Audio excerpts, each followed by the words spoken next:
And greetings, all you ghouls and ghoulettes. Welcome to another episode of Hammer Dracula Live Watch Parties. I'm joined by my regular guest host here, Jay, Ben, and Martin.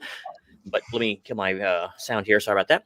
But I'm also joined by an extra special guest star today, Mr. Hartgrave. He's a buddy of mine that we collab with over on the gaming channel and a self-professed huge Christopher Lee fan. Say hi to everyone there, Mr. Hartgrave. Hey everybody, great to be here tonight. Really looking forward to watching this film as I do any Christopher Lee film, anytime, any day. Love enthusiasm, especially when it comes to the tall one. So, yeah, we're going to be showing the movie live, so you can watch along with us over on Discord. Link is going to be coming in the chat. There it is. So we'll give everyone a moment to get over there, and then we will push play and begin the 70s goodness. All right. And then as soon as the castle appears, you let me know, and I'll press play. Okay. So I can see that. So tonight we're watching, of course, The Scars of Dracula. This is kind of the midpoint, I'd say, of the Hammer series, maybe a little bit past halfway. There were still several more iterations after this, but a lot of people think this is the last of the higher quality ones. That remains to be seen. Everyone has personal favorites. It's definitely up there for me as far as the series goes. I enjoy the movies after this one. I don't know if they're technically good, but I really enjoy them. That's a great, interesting quantifier for any of these. If you really get down to it, outside of fanboyism, the first one did have some very good mood settings and all that, and there was a very good flow and pace to it. Yeah. Then you have some antics. Speaking of that, can you guys can we run down real fast what came before it? What all the stuff I missed? Because I missed Horror of Dracula, of course. I went out on my own. I watched that with my family in preparation for this. And that was a real big deal since at the time, Bela Lugosi was like the Dracula, right? Yep. And so it was crazy. It was like when Christopher Lee was announced and there was a new Dracula announced. It was like how it is now when there's like Batman announced. It was like there's a Dracula coming. And so it was like that. It was like huge deal, that movie. Yeah, like different kind of Batman. Yeah. It was like something new was about to happen. And it terrified people in the movie theater. Like people like threw up and stuff and like got scared and like ran out screaming. And Christopher Lee had a story where he went to go see a screening like that because he thought it was a stupid movie. He thought it was dumb. He didn't like it. Right. And him and Peter Cushing, they went to go see the movie, and like people were just howling and screaming and just freaking out. And then like they saw Christopher Lee and they freaked out even more. And he's like, yeah, I guess we did a thing. Yeah. He's easy to go incognito. I mean, how could you ever notice him in a crowd? I mean, yeah, he's only 6'4", and yeah. He probably walks in and the whole place just falls silent, like they're in the library. Like, Dracula's here. I know Vincent Price's favorite thing to do was go to screenings of House of Wax and then sit behind like a group of teens when and just like be really discreet about it so nobody knows he's there. So, and then as soon as the movie's like the credits are rolling, he would just lean in and be like, "Did you like the movie?" My car is waiting outside. Right there. We'll discuss it further. So and then he didn't play Dracula for 10 years. Yeah, he didn't do it. He didn't want to do it. Yes. Took a bit of a break. And then, they blackmailed him back into it. Because they're like, dude, you got to come play Dracula, or else everyone here is going to be out of a job. Basically, and they kept him coming back many times, like the same way. Yeah. And he's like, all right, I'll do it, but I won't talk. Yeah, exactly. Yeah, not one piece of dialogue in Prince of Darkness. Yeah, no. Well, and with Dracula, Prince of Darkness, he said, I'll only do it if you let me do Rasputin. Oh, have you guys seen Rasputin? No, I haven't. Rasputin the Mad Monk is a great. You got to see Rasputin. That movie is lit. Yeah. Okay. Yeah. That it's awesome. I mean, and he does it so well that Rasputin's daughter came to him afterwards. The actual legit Rasputin's daughter came to him afterwards and said, "You are my dad." Like you don't look like him, but like your eyes, you are him.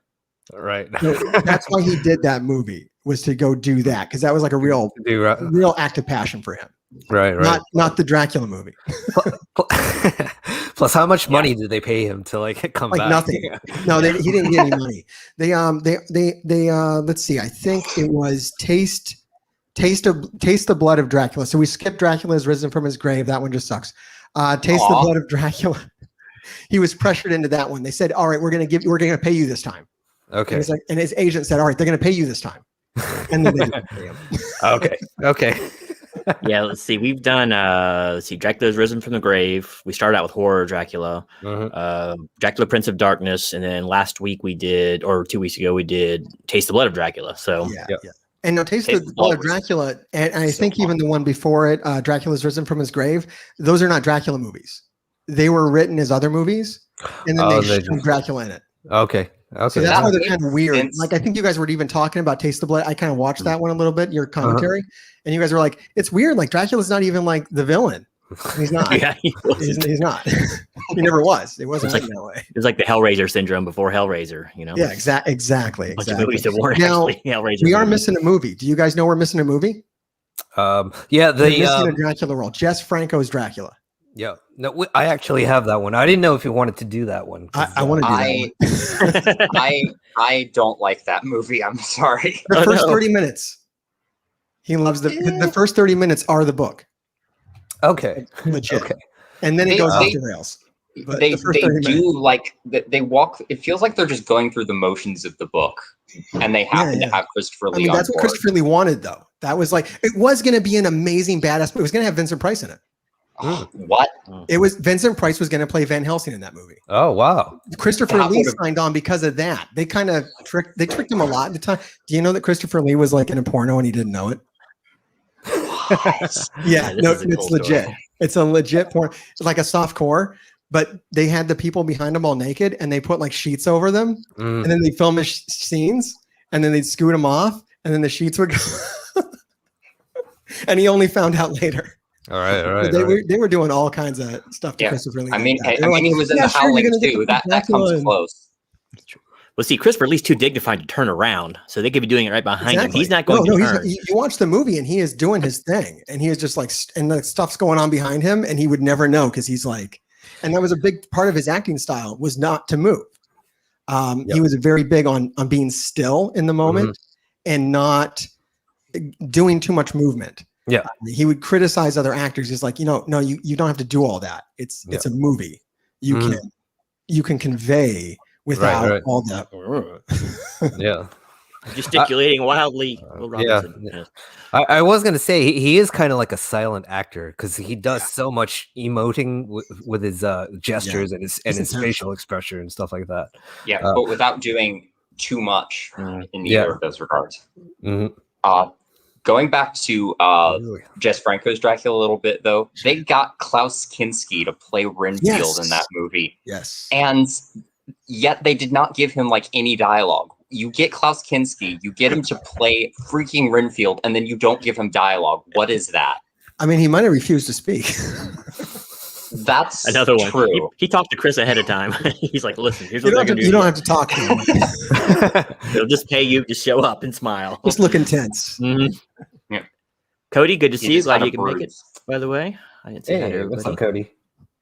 I'm going to go ahead and, if everyone's ready, we'll go ahead and start pushing play, and then we can commentate during the movie, of course. So sounds good. Once again, the link is in the chat right there. So head on over to Discord and watch along with us. Okay. So do you want? Tell me as soon as the castle appears. I'm getting someone started the movie already, right? No, that's just like the background on like I'm on the menu of the Scream Factory disc right now. That's all that is. Okay. So we know when you hit play, Jay. All right. So I'm going to hit play right now. Okay. All right. Tell me when you see the castle. Yep. I'm still seeing this snazzy studio here. I see a castle. Prism. I think I have a longer intro. Studio Canal here. I'm guessing that's not the original studio. We got a castle. Yeah, we got a castle. Yep, I got a castle, people. EMI film. Now, is this castle in Lungaria, or where we figure out this is going to be? Production.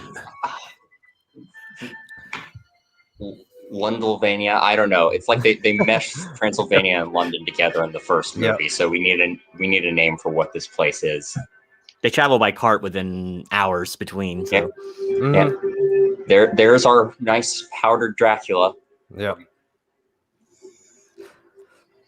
Just needs a little reconstitution, just like Ziggy Stardust said. Yeah. I'm an instant star. Just add water. So this doesn't pick up from the last Dracula, though. That's what I'm guessing.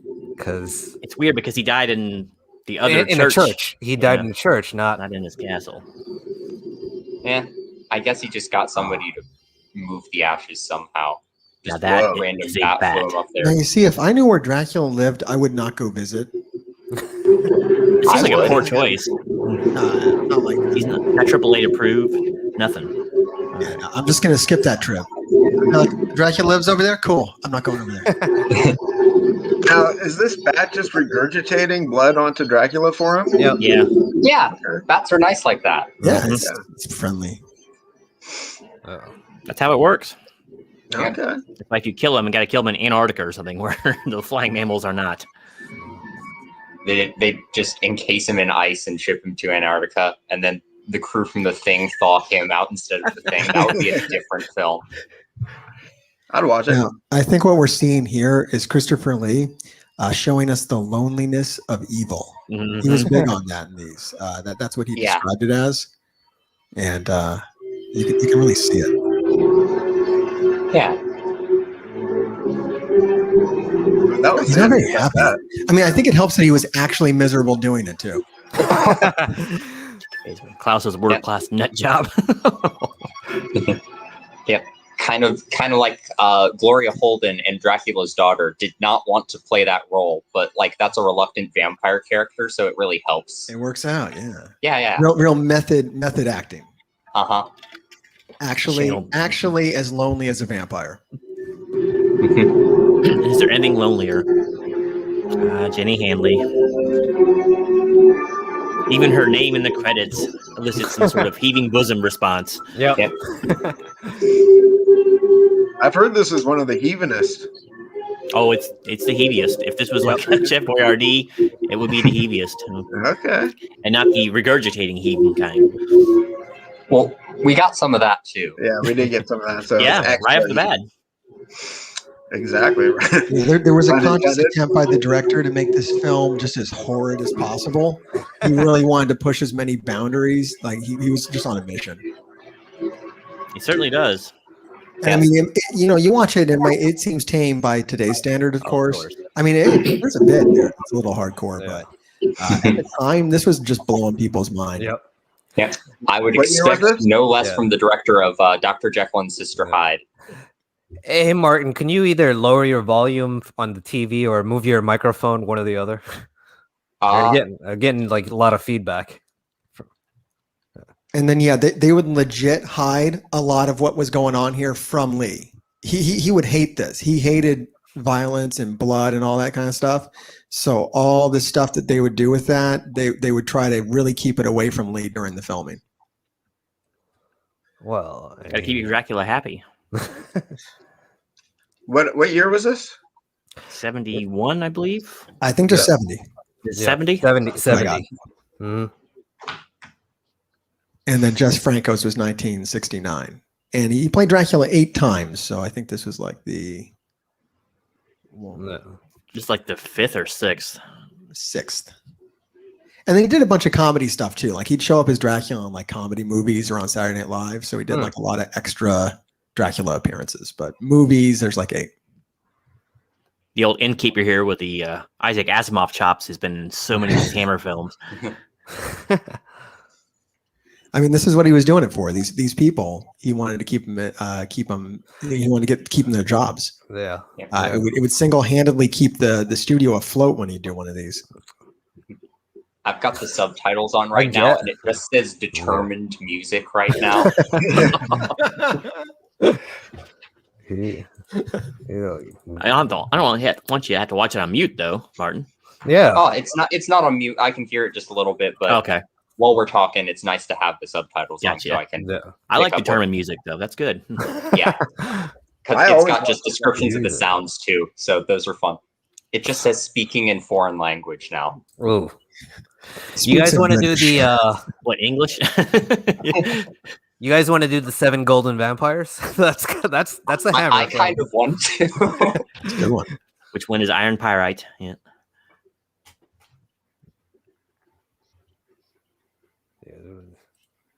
I'm always game for these kind of things. So Since basically all he did is channeling Moore's live stream. So. And what's the other Hammer film with the it wasn't Dracula, but it was a vampire movie. It was Cronus, the Sword of Cronus. You guys ever see that one? Captain Kronos Vampire Hunter. That's I it. love that movie. That's it. Yeah, take a slice of lime when you watch that movie or something. Yeah, just like very very like swashbuckling adventure meets vampire movie. Oh yeah, and it's kind of like loosely connected to the Karnstein trilogy, the Carmilla movies that they made that I love.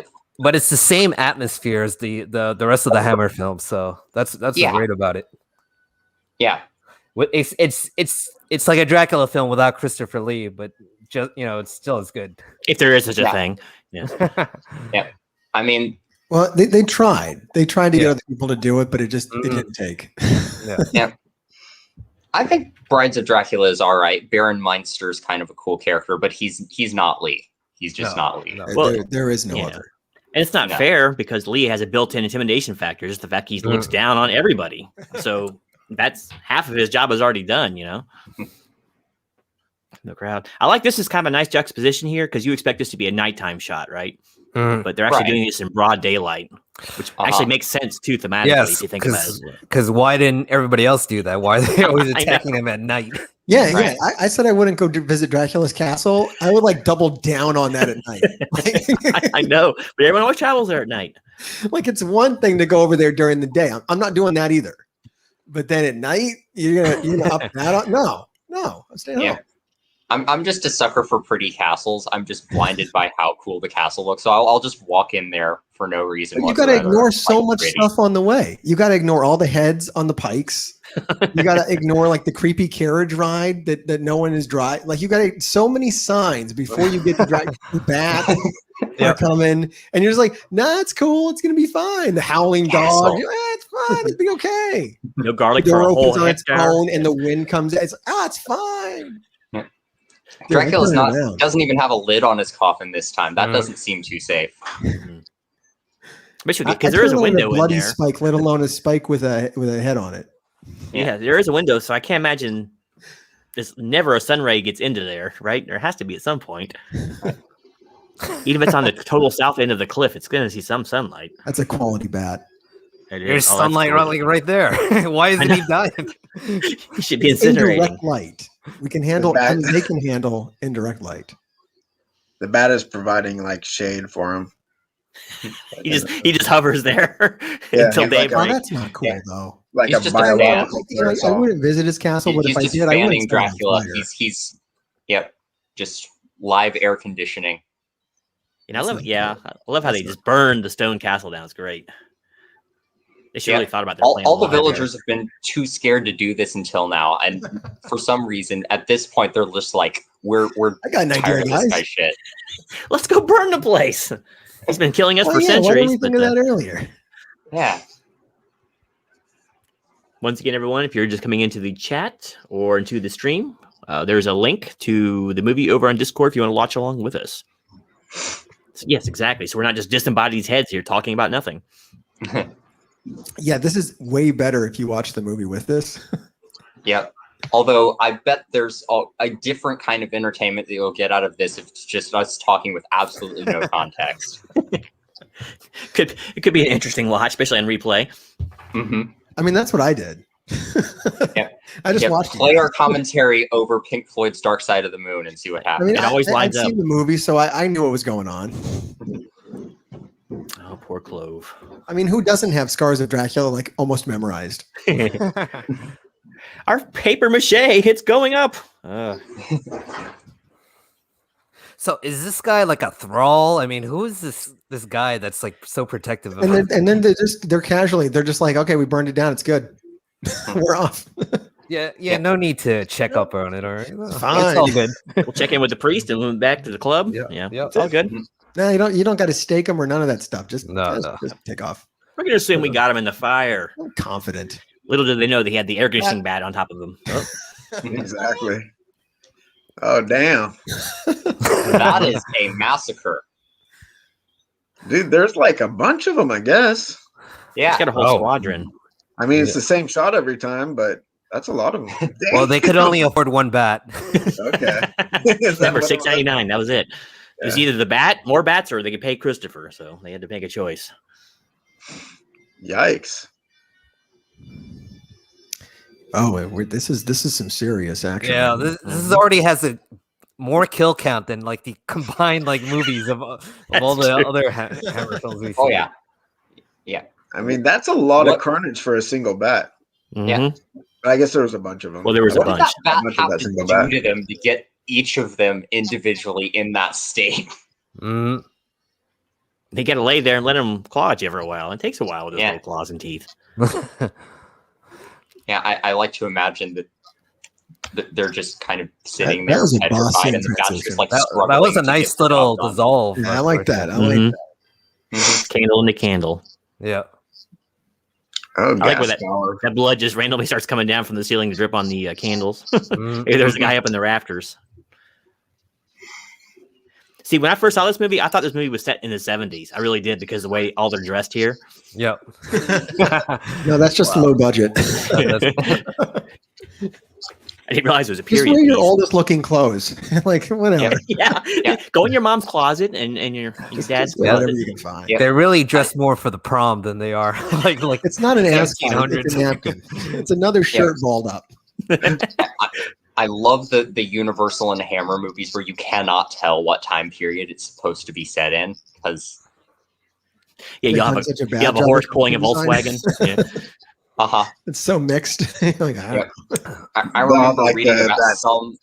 some low budget like Jekyll and Hyde movie that I forget who were trying to make it, but it was supposed to be a Victorian period piece, but it was so low budget that they would just consistently have cars driving through shots, and they would, and I think a few of them found their way into the movie. Nice. Man, your eyes got a little large there. Those were some hellacious candles on her cake, weren't they? They were like full I know, right? tapered candles. Who the hell that's puts like dumb. thick ass candles like that on a cake? They did everything. If back you in light those those days. things, the cake is just going to be wax That's afterwards. true. That's true. That's how they warm the cake up from internal heat. Yes. Mhm. Nothing looks cheesier to me than a brass bed like that. I don't know why. It's just like the cheesiest like of cheese for me. Yeah, I don't know. It's clearly low budget and clearly cheesy, but I'm loving the look of this movie right now. I like how they all have It's like got a nice 70s trashy haircuts. feel to it. Mhm. It's good. It's like a high trash. Yeah. And that's kind of what Roy Ward Baker does really well. If you've watched The Vampire Lovers or Dr. Jekyll and Sister Hyde, both of them are like clearly exploitative, but somehow still really classy. Yeah, Kind it's like artsy. Yeah, like Edward's 10 or something. Yes. I have to get me a Hydra cup. I just noticed you have drinking out of that thing. You got a store? You have a No, I should- merchandise store?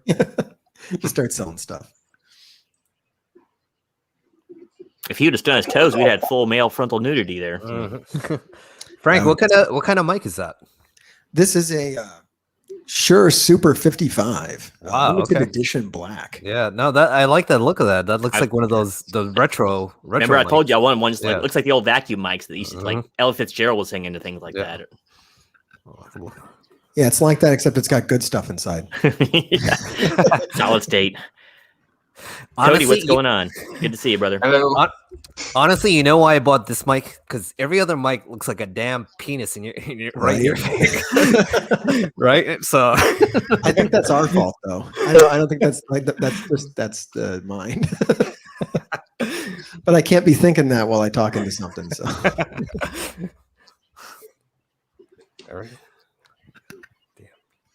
This dude looks like Captain Crunch, man. I was wondering, like, what in the fuck is he supposed to be dressed like?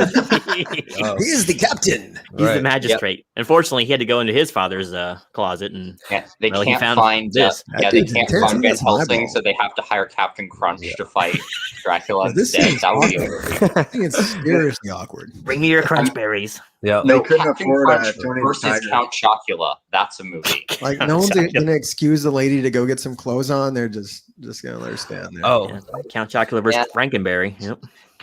Hey, Cody, if you want to watch the movie, I think they've we're used that playing on- same shot of her 3 times now. I think Wow. they got her to do that once, and then Yeah. definitely that once. And then they just, Yeah, there's the link what Jay was saying there, Cody. If you want to watch along with us over on Discord, feel free. Yeah. That dude's jamming out.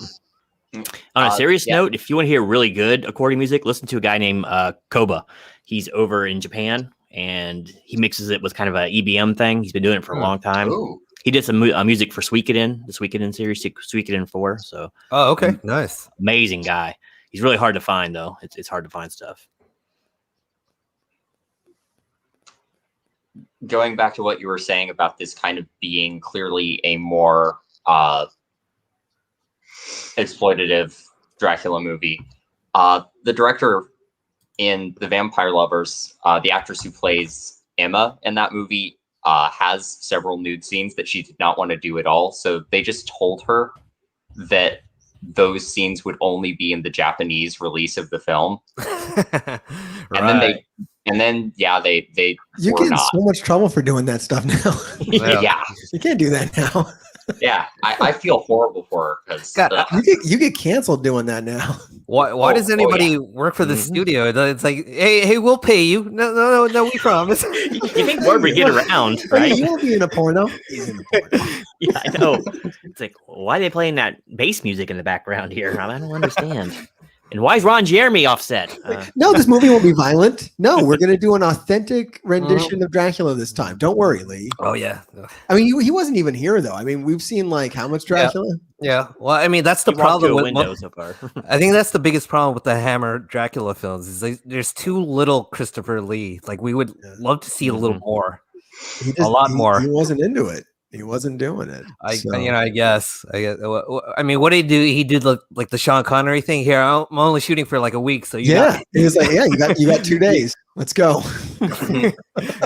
I'll put the cape on. I'm not talking. You got 2 days. Yeah. Roll cameras because I'm out of Yeah. here. I mean, and yet I mean, somehow if you look they at his still work for me. filmography, that's basically how he did all movies. I think all movies that he did, it was like a week, 2 days. I don't think he did one extended shoot like out of anything.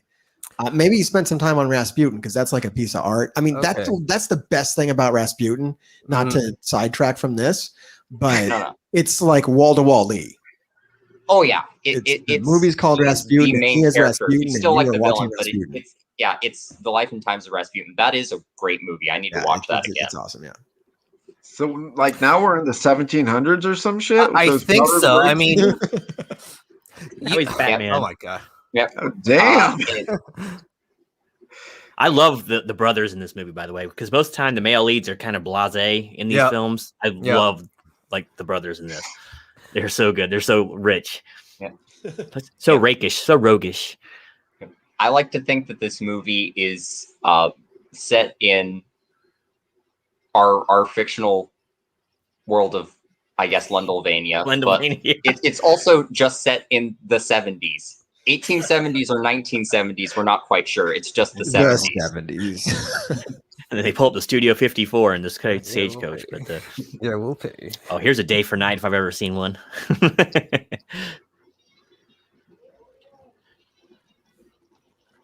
I have a question. Why the fuck did that guy jump out of the window? And also, like, how did he just land in a Dracula carriage just randomly? Just Just always randomly. leaves a carriage Yep. under windows, you know. Yep. Okay. Sure.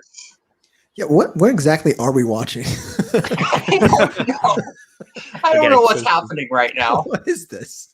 Oh, so they do have guns. How come they didn't like bring it to the I know. castle? They brought torches. They were burning. Clothes. Does that guy just That have like a stuff Walter don't work on P38, Dracula. like a This World is War II burning did. night. Tomorrow night shooting night. This is burning night. That was. It was either P38 or a Mauser that he was shooting over there. I Yeah, think. it looked like it. We burn shit during the day and we shoot people at night. Yeah. I think it Give got it the things time. backwards there just a little bit, right?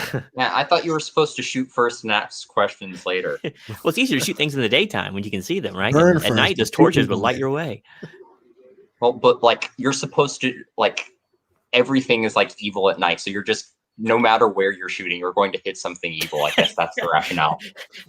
The more dangerous at night than an evil oak. Yes. Children walking dogs, just whatever. Yep. If it moves.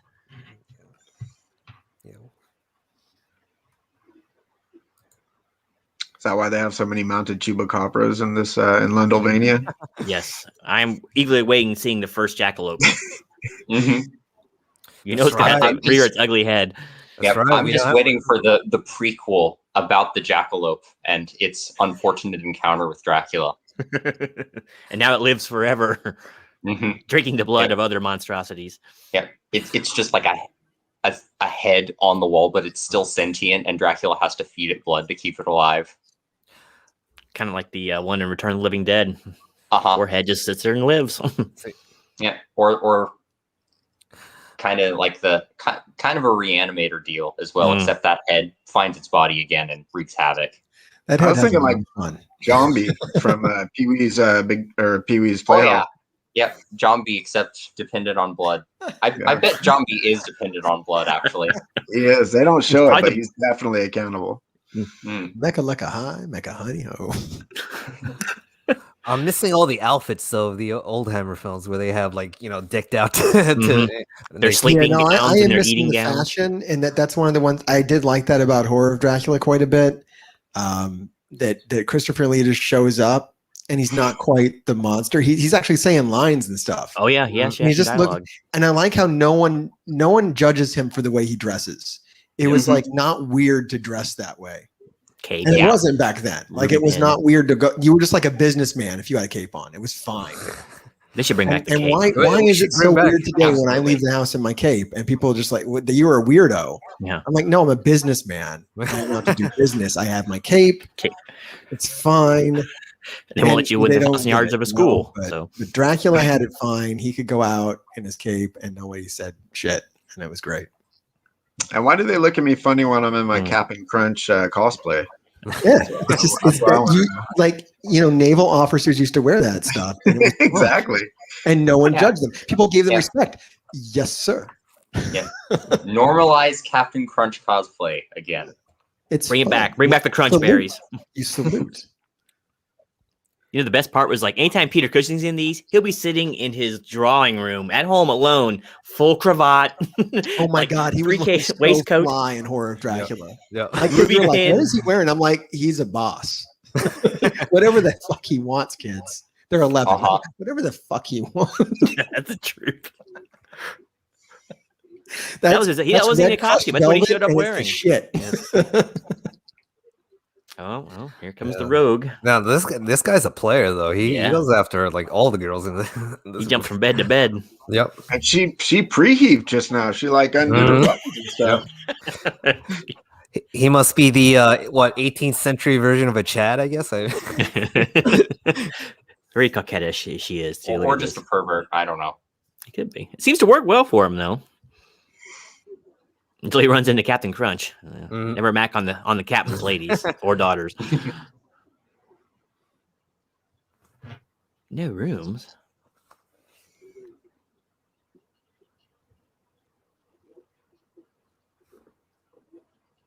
Oh yeah, he is a pimp, isn't he? Oh, he's got straight game. Yeah.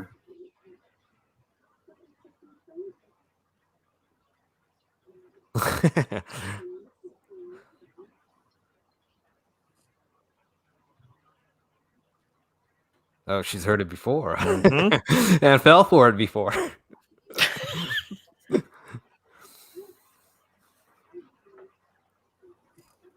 He's just like straight up feeling her up. Well, Yep. you didn't have much time. You only lived to like 30 back then, right? So Yeah, I guess that's true, right? you only have so I many don't prime like him. years. Well, I'd I say you don't might like live a him. little shorter if you're Yeah. living next to Dracula's castle as well.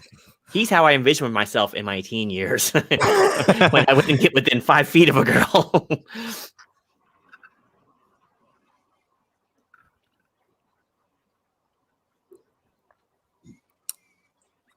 That guy's sideburns are shaped like a J.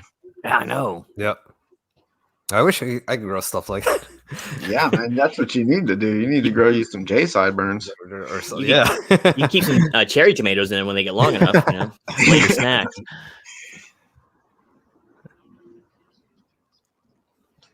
Cherry tomatoes are the crunch berries of the vegetable world.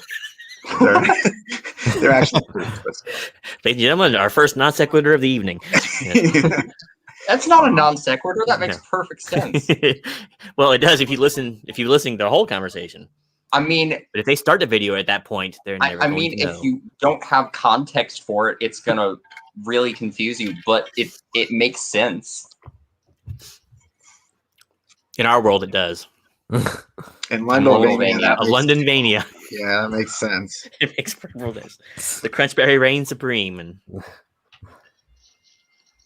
yeah, I want just like a full on like Hammer style, just Count Chocula movie. I think that would be hilarious. What? You didn't learn your lesson with the first carriage? Now you're going to another. yeah, I'm saying, man, I just don't get in the ghost carriage. Don't ignore all the signs. There's obvious signs you were heading towards your impending doom. And these you guys would think always like ignore word it. would get around in this place, you know? Yeah. I saw the guy get on the carriage that had nobody driving it, and he never came back. Yep. Looks so cozy in there, though. For such a roguish fellow, though, you think he'd be like throwing little rocks at the windows at the end until he found hers. Maybe she could get him in that way, you know? Mm-hmm. Mark of horror in the Does he even chat. straight take a nap on the way to his doom? Oh, He don't care. Just popping a wish. Hey, Mark. Hey, Mark of horror, what's going on? If you want to watch along with us, I'll drop a link here in the chat, and you can join us on Discord and actually watch the movie at the same time. Yep. Mark's That's amazing. like a jackalope right there. Look, he carried the jackalope in. Oh. And what are you gonna do with that? Are you gonna eat that? I mean, oh, it's this guy. Okay, yeah, Yeah, he it's will a eat that. Yeah. I just want like a scene of the jackalope like mounted on the front of the carriage, just like Some Running dudes around just ramming can't be into things. bothered. Yeah. That guy's eyebrow is powered by jackalope flesh. Oh, so Same with the J sideburns. What I want to know is how he killed that thing. He just went out and killed it with his bare hands.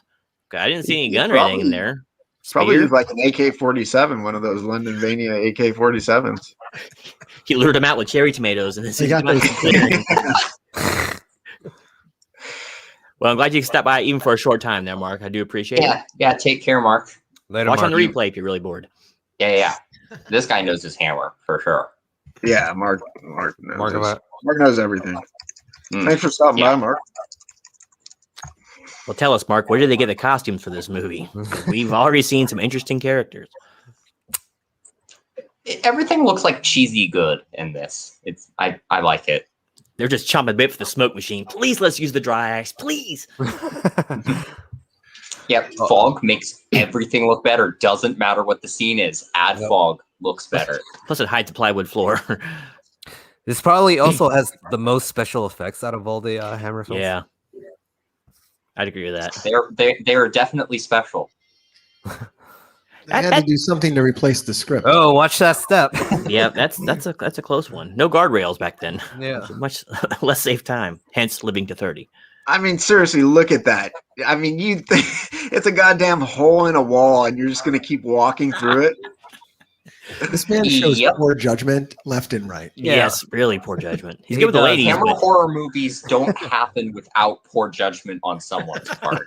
true. If Like Friday anybody had 13th sense, movie. none of this shit would happen.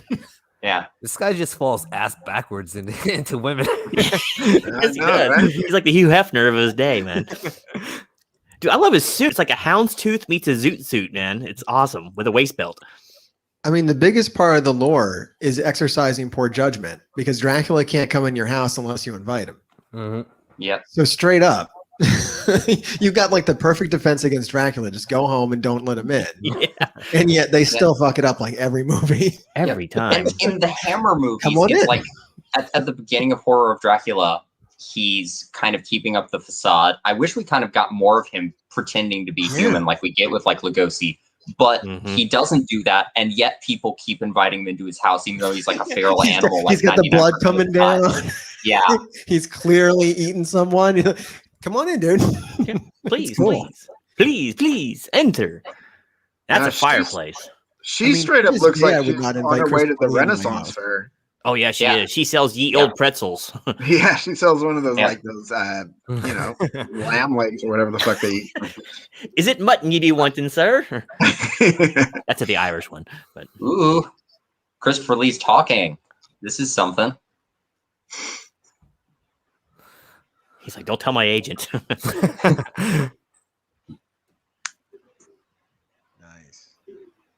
Gosh, that voice.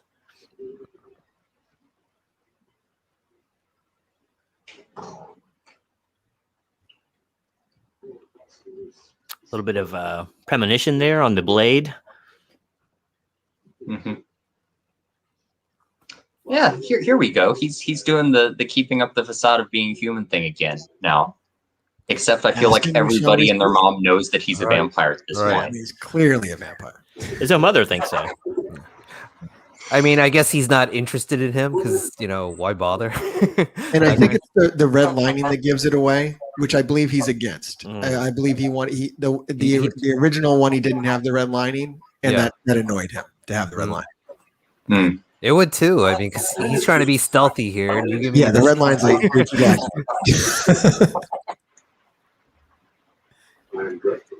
he's sitting in a straight up throne. Yeah, man. I think I'd pick a smaller chair. I wouldn't sit in the man's throne. I know, right? Don't come up in a dude's house and sit in his throne. Staring at the heaving bosom of his obvious woman and then sitting in the throne. Lucky he lasted this dude cannot be bothered, though. I mean, he took a nap on the way to his death. He's rested up. He's randy. He's like, I'm going to sleep with your vampire wife. I'm going to sit in your throne. What of it? Here comes Unibrow. Yep. This man has no fear. Yeah, that's like supposed to be Clove from like Prince of Darkness, right? But except he's played by Patrick Troughton now. They both have a very good take on it. He's more the beaten down, kind of verminous Clove, and the first Clove is much more dignified. Yeah, one of my friends on Instagram actually just bought Scars of Dracula because Patrick Troughton is in it, because she's a huge Whovian Doctor Who fan. Is that Patrick Troughton? Yeah, it is. Oh, okay. I didn't recognize him under that brow. Oh, what was he a doctor? Okay. Yeah, he was one of the earlier doctors. Okay. No, I never seen the early Doctor Who's. I only seen the later ones. Tom Baker and up, right? Not even Tom Baker. Just the one. Yeah. What's that? Chris. What's the? Eccleston. Yeah. Eccleston. Yeah, Chris Eccleston. Yeah, man, that's a neck. Chris those big doe eyes too. Underrated. Yeah, he's a pretty good actor. He only did one season though.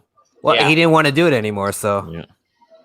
It's always the really good actors who don't want to do the things that you love them in. They get bored so easily, It's like, dude, typecast yourself. We love it. Yeah, well, that's exactly what it was. That's why I didn't play Dracula for 10 years. He did not want to be typecast. Oh, and we were talking earlier about like how he only did 2 days. Like if you look at his filmography, you can tell he had no more than 2 days to give. Because it's like over 300 films, and that was like by the time he did Lord of the Rings. Yeah, I know. It's like crazy. And he started like in 1950 and just did not stop. Right. He did some stuff before that too, even though. Yeah, right? There you go. The Theater, Lord of the all Rings kinds of stuff. Yeah. Well, he was like he was a military, like a special operations badass. Right. He would never talk about it. But it was like absolutely like he was a British Special Forces. So he could actually kill you. He would never talk about it, but yes. Yeah, I assume you've like heard the story of Christopher Lee like talking to Peter Jackson about what it sounds like when someone gets stabbed in the back, and he's like correcting Peter Jackson on that. He will correct you on anything. He's like, no, one of your lungs usually collapses, so you're not going to make more than a hissing sound. And of course, he says it in his voice.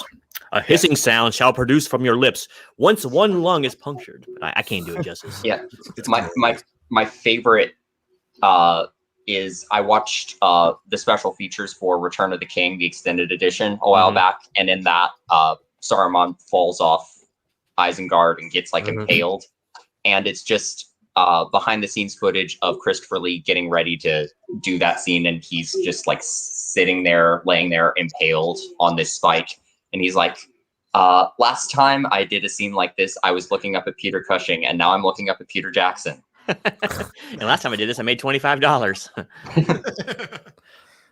Yeah, I think he got paid for Lord of the Rings. Probably.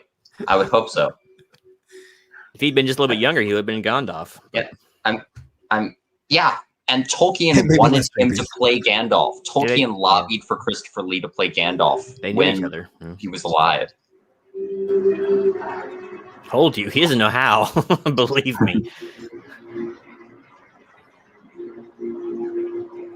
What if that's a wig she's wearing? He's absolutely bald. Maybe. They're Feel like Maybe it could be. extensions. It might be extensions. Mm. I think it's a weave. I think it's weave. I think it's just beautifully feathered. This dude. That, He is love beautiful. me, damn it. It's the houndstooth, boys. It's the houndstooth. Yep. How could someone this stupid do this over the ladies? Like I said, it almost walks right off the end of a wall. There was literally no one else in the studio that day. Yeah, I don't know. He's just asking for it at this point. I'm ready for him to die. Yeah. He's got no scruples, man. That I man let believe you he into left his that window home. open. Gave you a I nice think room. that counts as an invite. Dracula is actually very loose in these movies with what constitutes an invite. Leaving the window open counts. They didn't want to come in, they wouldn't come in, right? He's a real no means yes kind of guy. Mm-hmm. Yeah, He's also a big Matt very painting much behind that. the windows guy. Very much that. So look at these exquisite drapes and everything. Another boss scene transition. Can't beat it. Mhm. Very Highlander-esque. Yeah. That's good stuff. So is she just a thrall or is she an actual vampire? Oh, Yeah, no. she's Yeah, She's going for a she's snack. she's Mm-hmm. Snacks. she's probably just been turned and just but Yeah, I don't no, Drax I'm the saying head vampire. she's not a full vampire is what I'm Mm. saying. Yeah. Yeah, she's like the character in the first movie, the bride character Yeah. in Horror of Dracula. All right. Except she just gets thrown across the room in that movie. Dracula's a little less forgiving in this. Yeah, he's not very forgiving at all. No. No.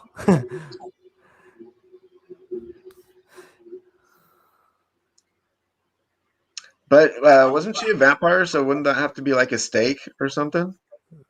Yeah, but she's I getting don't know, killed man. she's getting killed by the man. That's true. He hits with such force, it could be timber in his hand. Right. I think he just drained her dry, too. You Yeah. know, he looked like he's Yeah. leaning in for a coup de Yeah, grace there. that's what he did. He just Yeah. drained her. He probably just like soaked the blade in holy water or something. Had to be really careful not to get it on his fingers. You like put it out in the sun for an hour. Uh-huh. Makes sense. So you do like Underworld How and did put he those get UV Oh, bullets Chloe on him. probably put it out there for him. Cover it up and she'll be gone. See? Yeah. Out Why of didn't- mind. Why didn't Dracula do anything to him, though, is my question. It's like, yeah, I'm just going to leave him. Especially on Yeah, that's the weird thing, because Dracula only bites one guy in the whole Hammer franchise, and that's Jonathan in the first movie. He's like strictly a ladies' man throughout the whole thing, and yet in this, he seems awfully possessive of this guy, and yet he's not biting him. I don't understand what's happening. I right mean, now. maybe he's full and he's Wow. saving him for later, a later Just a meal. later snack. They could have like bound him or something, though, made it easier on himself. Because he's probably figuring, yeah, he's got nowhere to go. See, here's nice attention to detail here. See how burned down the candles are and the candle holder there? That's kind of nice. Like, you know, a lot of time has passed. Nice.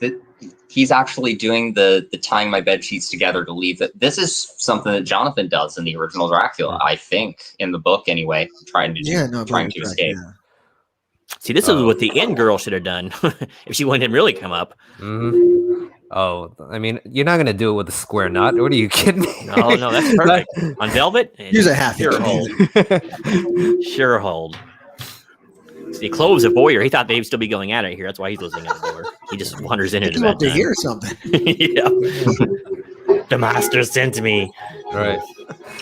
This guy needed Captain Crunch to teach him how to tie knots. That's what he needs. Some sailor, at least. How far does he really think this makeshift rope is actually going to get him? I don't know. Yeah. Wouldn't you try Yeah, at least the door a little harder than this before you Nah, plug? promise. Yeah. Where is it going? This guy has got like one brain cell. I can't Mhm. with him. And he used it last night, so Yes, he did. He probably doesn't realize that there's like he's hanging off a building. I think No. this movie incorporates another kind of scene from the original, doesn't it? Like with him crawling up the wall later on, I believe. Yeah. Ooh, I did not know that. I like the I like when they have Dracula kind of doing the lizard crawl up and down the walls. Poor judgment is essential in horror. I'm sorry, Creep. I need to get over here. I'm having such a good time with the chat on this little amazing panel. Do you have any more good tidbits there for us, Mr. Hartgrave, on Mr. Lee himself? Yeah, I probably missed a couple things here. Let's see.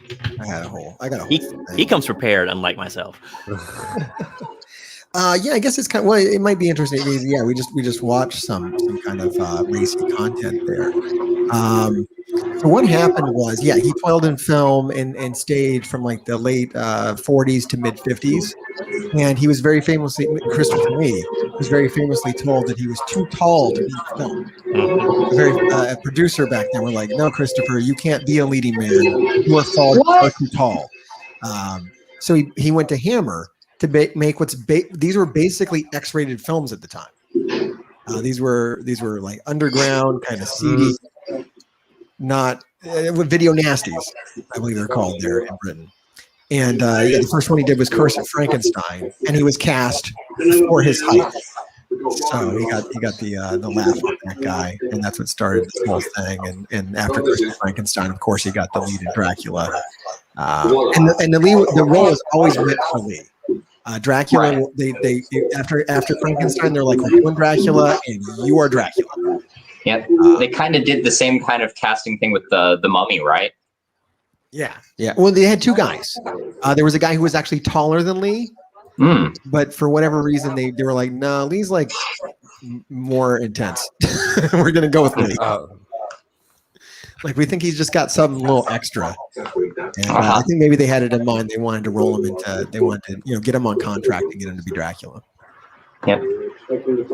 Talking of Christopher Lee's height, I had a random stream last night, and one of the things we started talking about was Phantasm and how some people think that Angus Scrimm is not actually tall enough to play the tall man, even in like platform shoes. So we were talking about who should play the tall man, and we came up with some pretty weird ideas. But now that I think about it, Christopher Lee would have nailed that. Any role. Any role, mic drop. Christopher Lee would have nailed it. That's true. I'm trying to remember, what was the guy? He played really tall android in Star Trek, the original series. Who was that? The same dude that was Lurch, right? Yeah. Yeah, I can't Ted remember. Cassidy? Was it Ted Cassidy? I think in the original series. Yeah. Because Ted Cassidy, I'm pretty sure. he'd be nice and tall enough for it.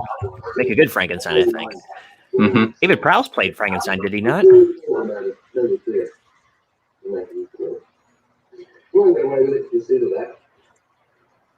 Yeah, Ted Cassidy was Lurch. Yeah, and I think he played in. I think he was the one in the original series. Let's see which one it was.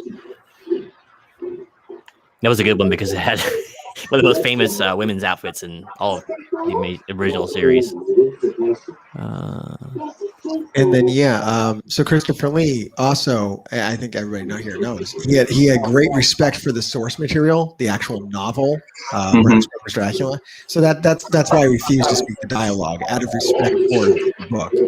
So anything that was too far from what was in the original novel or too far from the character, just flatly he would refuse to do. Right. I mean, he got paid nothing for any of these. So he was that's what he would flex was his control. He's like, well, you're not paying me, so I'm not doing a damn dialogue. Gives you some power. Notice the candles are out now, so life has been extinguished in the room. A little bit of symbolism there. Look at that candle holder, man. I know. I want one. I want 5. It's like like a cross between a cherub and a satyr too. Look at that. Speaking of roles that Christopher Lee should have gotten a shot at, but never really he did, but and it was great if you've ever seen it, was Sherlock Holmes. Oh, yeah. Oh, really? Okay. Yeah, they saw Christopher because right after the Horror of Dracula, there was The Hound of Baskervilles in 1958. And it's Peter Cushing plays. Yeah. And that's how they saw Peter Cushing as their lead man, and Lee was the monster, and that's how it was. Now he did get a chance to play Mycroft later on in the Private Life of Sherlock Holmes, where Cushing was not Holmes in that one. That was pretty. He's a great Mycroft. He's very I bet. very British, for lack of a better I term. would think. One would hope. And then he did get to play Sherlock Holmes in like some German production of some like made for TV or it's really really obscure. Oh Jesus! But it is What rather are you doing? Nightwatch Zone, welcome to the stream. Good to see you. Good Welcome, to see you. Nightwatch. If you want to What's watch up, along Nightwatch? with us, I'm going to post a link in the chat, and Yeah. we're over on Discord if you want to watch the movie with us. Yeah. If not, just hang out and enjoy the witty banter. Yep. Clove just got all Texas Chainsaw Massacre Yeah. again. I love how like matter of fact he is in this scene. Like he just comes, it's just a body. He's done this probably a ton of times before, right? Yeah. So he's just doing his thing.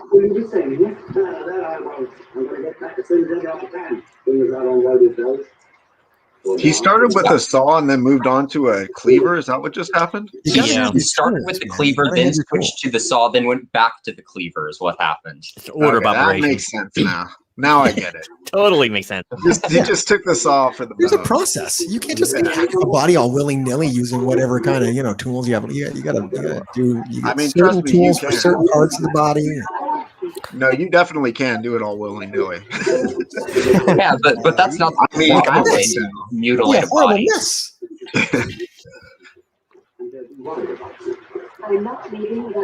Of your method, you've all seen Dexter. I mean, it's very methodical.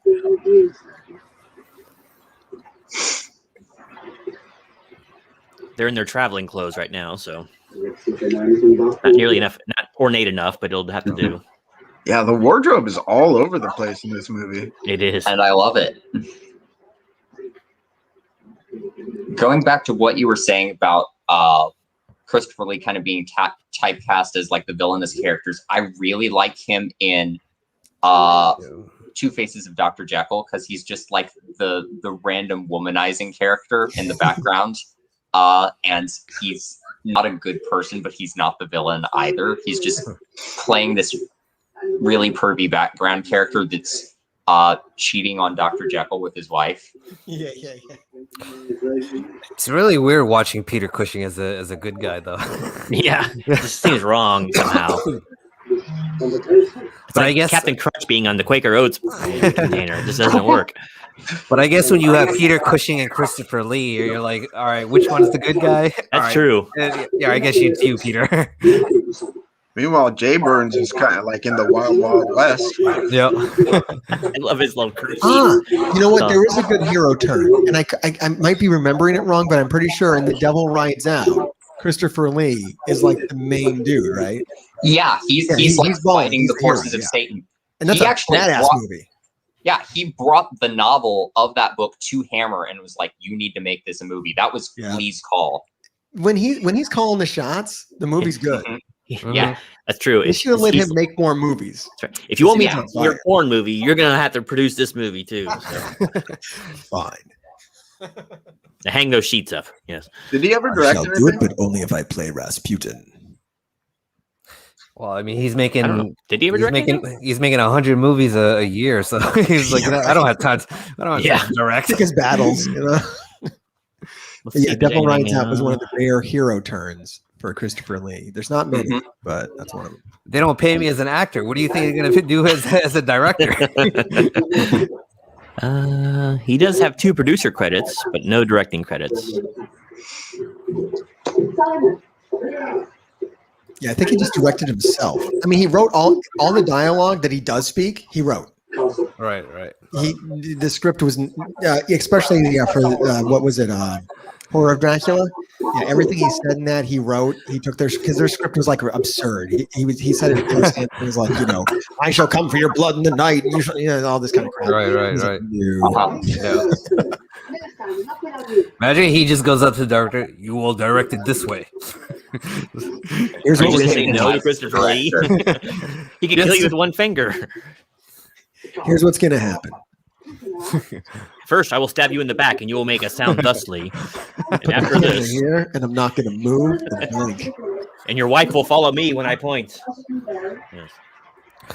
I will only work 1 week. 2 days. And I don't do 2 takes. He pulls an Orson Welles on him, right? These are probably the same woods that are in every Hammer movie, aren't they? Yeah. Yeah, almost guaranteed. A lot of pines. This is their back lot, or Yeah, they just shoot it from different angles to make it look like a different forest. Mm-hmm. I'm sure they'll I be still by that haven't river. seen the reptile, but I think in the reptile they try to make it look like a jungle, even though it's clearly not. Well, I don't know if you guys are into like Korean movies at all, or but when they do historical pieces, there's only one town that has like a historical, this kept its historical buildings and stuff. So like, even though the landscape is all different in Korea, they make it look all the same because every shot is like shot in that one town. That's like I love that. Set the time forgot, basically, right? Yeah, basically.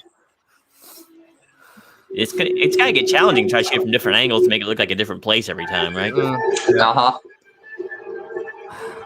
Well, that's why they do a lot of wood shots. Because one wood's like is like similar to another, I guess.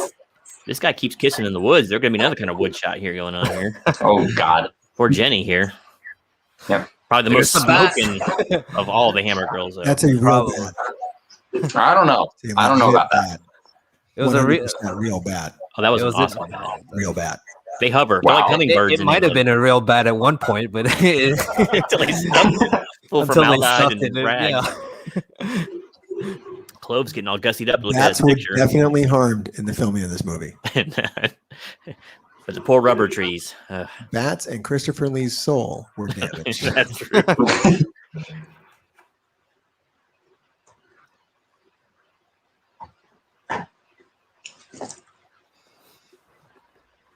I like the single flame, the single candle that's going on in here too.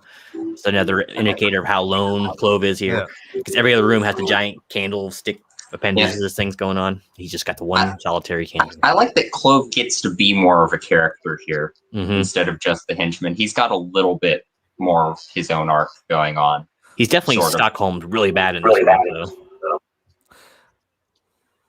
But why is he there? Like, is he a thrall? I mean, does he He's like the Renfield of this movie, I guess. Yeah. He's just the henchman. It's what he does. It's like, look, your script says henchman. You're going to be a henchman. Just deal with it, buddy. You're not the doctor yet. Yeah. What's with these brothers, man? They want the bendy edge. Same bat too. Oh man. I want to know this bat's backstory and why it's here. Well, I think that is Dracula. He does have the red eyes. Scene, but he had gone home already. That would make sense. They just had to put the bat scenes in wherever they were gonna have Dracula. That's true.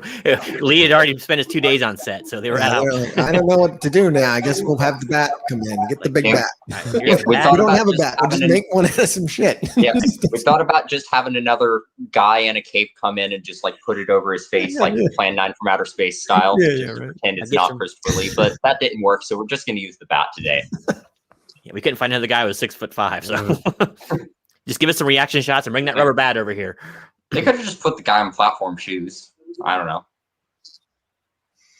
You would think, because they never show their legs anyway. Don't sit in his throne. Don't sit in his throne. No. Yeah. Dracula, and I feel for Dracula on this one because he's so like dignified, except like when he's like stabbing people to death. Yeah. But he's chilling. Like people just keep walking into his house and just sitting in his freaking throne. They're the intruders. Right? He didn't invite them in. They have to invite him in. They got to go past all the damn stakes with the heads on them. The bats, the wolves howling, the burn up castle, the cherry, all that. They got to ignore all that shit, and then they wander up into his house, and then they get upset when he bites them. Yeah, rude. Yeah, this is pretty cool too because this actually gets to show a little more of the duality of Dracula in this one as the suave, aristocratic kind of Bela Lugosi type, and then the completely savage, torturing and killing room full of people. He kind of looks straight pissed off right there. He's furious. I mean, these people are just some of the rudest in any of the Dracula movies. He just picks her up. He's like, you're ill. Yeah, I'm just gonna pick you up. And What's thus the word what's cuckold the was damn born. point of having a throne if everybody comes up in my house and sits in it? Maybe that's the guest throne. Guest throne. Oh, that's true. I guess that's It's what everybody absolutely else not the seems gu- to You know think. what? I would. That is absolutely not the guest throne. He's getting No. automatic You think doors. it's the guest throne. Oh, those fools. Those foolish fools. Yeah, he just needs to like hang a sign on it that says "reserved for Count Dracula." And none of this would I happen. know. At least put like one of those cloths or something over it, you know? I was thinking like a velvet rope that you have Velvet to rope. Would fit the decor. That's more his style. Or put the Yeah, jackalope yeah, right yeah. on that sucker, you know? Yeah. But that's Velvet, kind of it's kind of like Santa Claus though with the velvet rope. But I'm not saying it's He just bad. has people like lining up there to bite him. Yeah. That's like Of course, if he was sitting there, he would be like Santa. People would be jumping in his lap.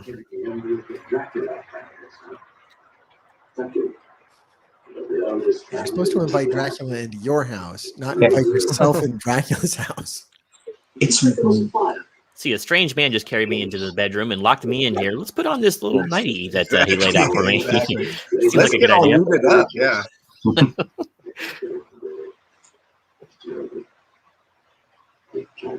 See, here's another like complete like 180 for a character is Clove right here, acting like the more normal, dignified butler. I like this Clove a lot. I like again, yeah, I really like that they actually have like Dracula trying to pretend to be a normal human person in this one. Because he just doesn't get to do that in the other movies. Yeah, you know what I'd love to see? Like more vampires. Like he should have like more henchmen. Like and so Peter Cushing could like kill all of them or something somehow. Guess he had up the body count. You think he'd be checking on his old lady at this point, but he's like, I just took her to another room. She's fine. Okay, she's I'll take your word for that. Yeah, we kind of get Lucy in Horror of Dracula and kind of Lucy-esque characters in the other movies, but he's just killing everybody off in this one. You know what's great? I'm realizing if you kind of delete the rest of the movie, other than the Christopher Lee scenes, Christopher Lee probably thought they were actually making a good movie this time. Like his scenes are so like dignified and like good, as opposed to like what happens when he's not around. This is maybe I just watch a lot of really trashy movies, but I'm enjoying this. Oh yeah, good. Ah, the damn cross. It's the first time he's ever been blocked. Yeah, that was such like a vaudeville kind of curtain pull too. He's like pulls it aside. That's the signature move. He's just randomly opening. Oh, he's doing the pissed off remove the cross from me thing again. Mm-hmm. That's my favorite Dracula move. Yeah. It always upsets him. So Clove, you better get to it. That thing out of You're my not sight. sitting that throne. Organized religion. This guy, man. So wait a minute. He's got like 1 million rooms in his castle. He's sleeping out in the Chase lounge. Dead asleep. Didn't hear the bell ringing either. Nope. Welcome to Dracula's castle. Would you like to lounge? Of course, maybe he did have some drugs or something in the wine. So Yeah, he roofied her. Right. They did do like a straight up roofied. That's a They did Cosby like a- drink. real weird like wine through the wine POV shot of Christopher Lee a while back. Mm-hmm. It was an interesting shot. He's still Yeah, shaking yeah. from that cross. Like, dude needs a minute. Yeah, Those yeah. He's crosses got to go really collect bother himself. him. They like other Draculas will just like hiss and refrain from. They piss him off. He gets so mad. He's at the really crosses. disturbed. Really disturbed. He either drank way too much of that wine or it was drugged. Mulled I wine. think Never he had trust. a bad experience with Christianity. One would Somewhere down think the line. so. Haunted. You could do it like what was it, Dracula 2000, when they completely changed up the whole Dracula character and turned him into Judas. That was a really interesting take on things. That was a weird take. In the original book, he's like before pre-vampire. There's like a vague reference to him like being a scholar of the black arts. He's basically just like studying dark sorcery, possibly Satanism. This guy's so relaxed, man. Oh, you're wearing a very revealing ID. That's nice. Is my tie straight? Yes. But going back to like the Dracula move, He does that every time he opens something. I bet if he goes like to the fridge to get something, he opens it like that. And there's, like, He just wraps his fingers around the doors. Yeah. Slowly opens. Yeah, I think I mentioned this in a previous stream, but I used to just do that for fun when I was opening doors, and it would annoy people. Why are you taking so much time? I'm setting up the scene. Dramatic. This guy. This guy, man. I swear, though, this is like next level heaving, though. God. Oh, yeah. I admire this actor's like keeping the character by keeping his eyes north. You know, he just doesn't linger in any uncomfortable ways. He's like oblivious to all of the craziness happening around him right now. He is. He's thinking about high tea back home. And he would probably nap for his own death scene. He's just getting chopped to pieces by Clove, and he's just sitting there, not even like thinking about something else. Oh, this guy.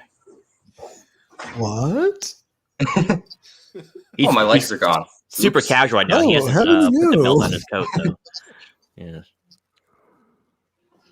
Okay, so that door handle didn't turn. So how long is it for he ties a couple sheets together and throws it out of the window? Exactly.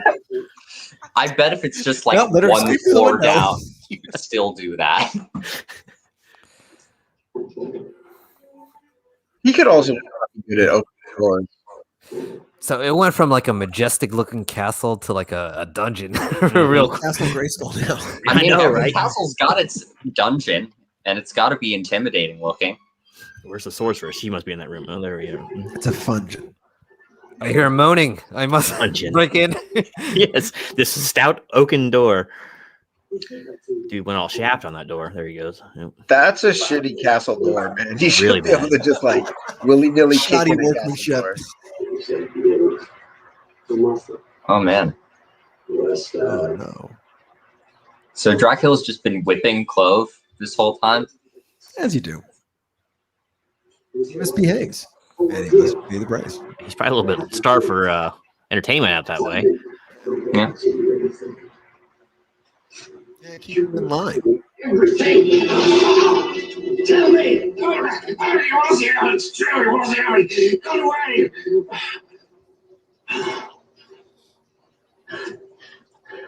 You must get away too. Now, take her with you. You did terrible things to her, have you done? Terrible things. Don't let him. I'll help you to get away. It may be too late. Why? The broth! The broth. You are definitely at a different part of the film than I am. Yeah, you're ahead of us. Oh crap! He's traveled in time. Yeah, who's on the broth, man? Yeah. You'll get there momentarily. Okay. I'm trying to describe what I see, but it's also horrid. Yeah, we just got to the broth right now. We're seeing Yeah, we soup just now. We have No, soup we're and seeing soup. something else now. I see the broth. I like how that camera shot just lingered right to bring the broth to her lips.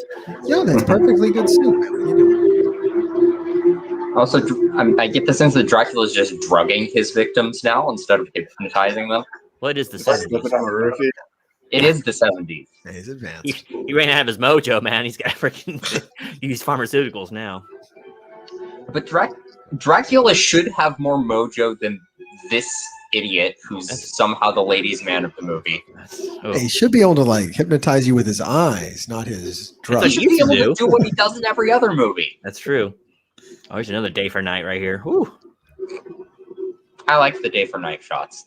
I don't know why. At least you can see what's going on, though. Realism has its charm, but at the same time, if you can't see what's going on, what's the point? Yeah. Aliens I vs. mean- Predator, for example. Yeah. Requiem. Yeah, I- Requiem. I was watching that the other night. I was like, this is the darkest fucking movie I've ever seen, man. Can't see a damn thing, man. When- The when I whole think movie's of, shot at night, so then they go down the sewers and stuff, and you really can't see anything. You guys have all seen Collateral, right? That's like no. good night shooting. Was it Michael Mann, I think? Oh, yeah. I've Oh, seen that. okay. Tom Cruise. Oh, yeah, What Tom again? Cruise and Jamie Okay. Foxx. Well, That movie looks hot. All shot at night. Like I think it was one of the first movies shot on like digital cameras or something. oh, okay. Okay. Yeah, What movie we're talking about?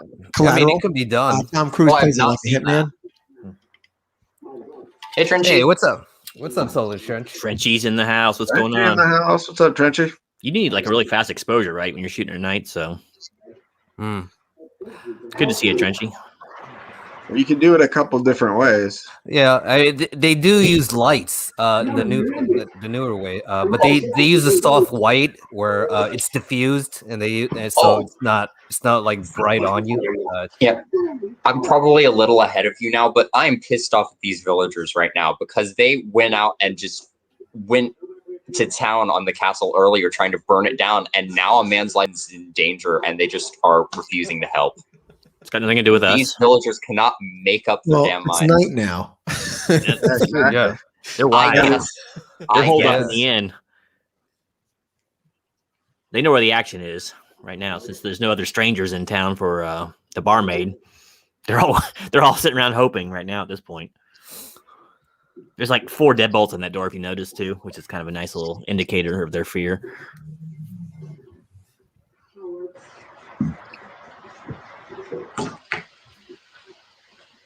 We must find somewhere for you to stay. You can't be back there alone.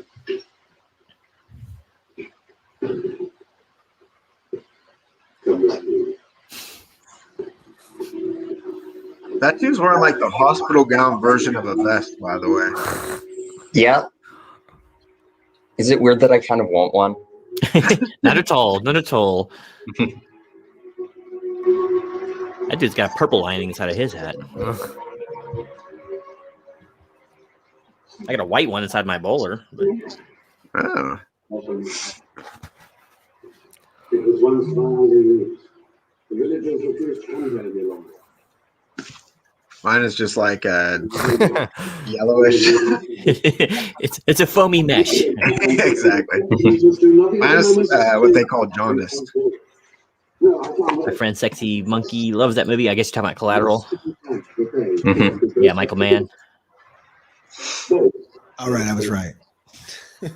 I used to work in a video store back in the day. Oh, you lucky dog. I was Nice. the guy. You know, they come in and they'd be like, it's green and there's an old man. I'd be like, Great Expectations right over here.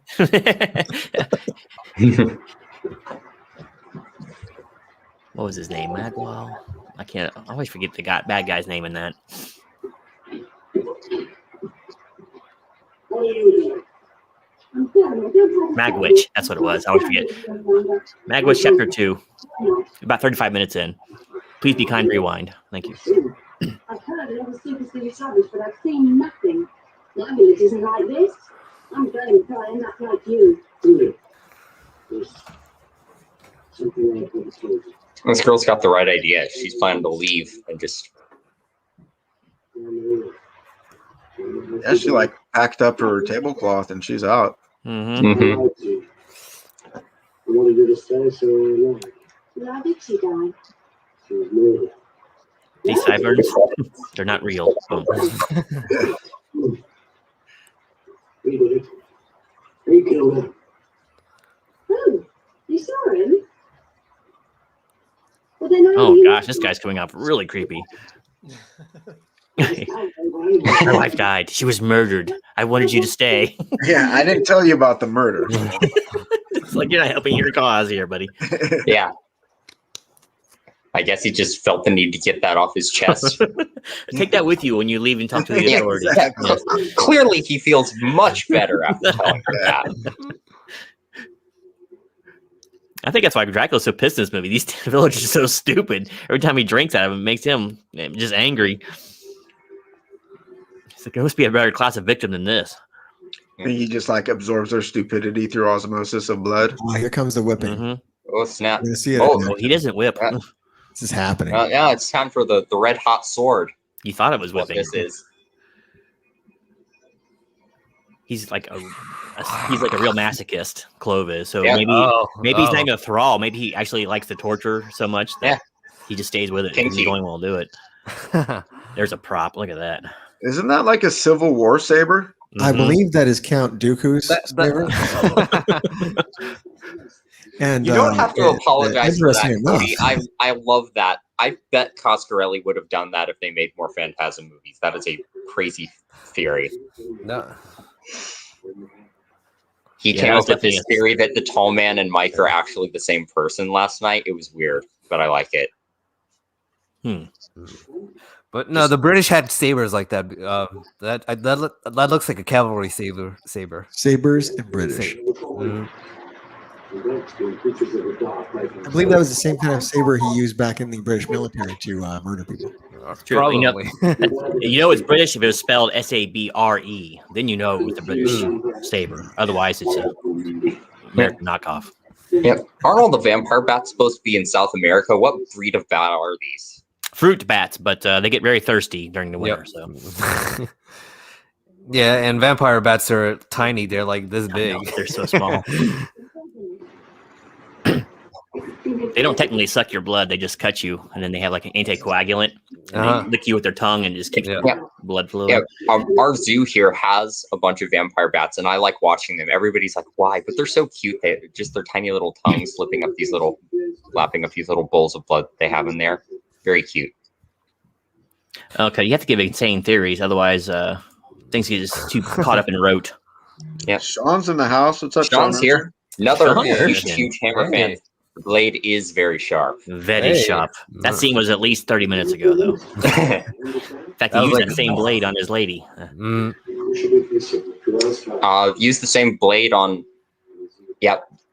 I think it was the same There's blade. a lot of blades in this movie. He's got a decent sword collection in this. It's not bad, Decent but very sword and knife collection. very few jackalopes, though. It's kind of upsetting. Yeah. And only one saw scene too. So He probably traded the ultra rare jackalope's head for an arsenal of weapons. Quite possible. he couldn't quite afford the that Walther P38 they had earlier though. I know. Surprised they didn't have a scope on it. Oh, that bat.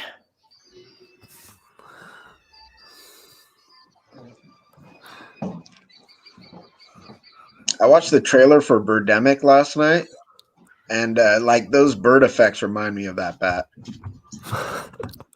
Oh my god. Don, if you want to watch along with us, there's the link to Discord. They should just use coat hangers to fight the bat in this movie. That's all they need to do. That'd be the arch enemy. That or a fishing rod.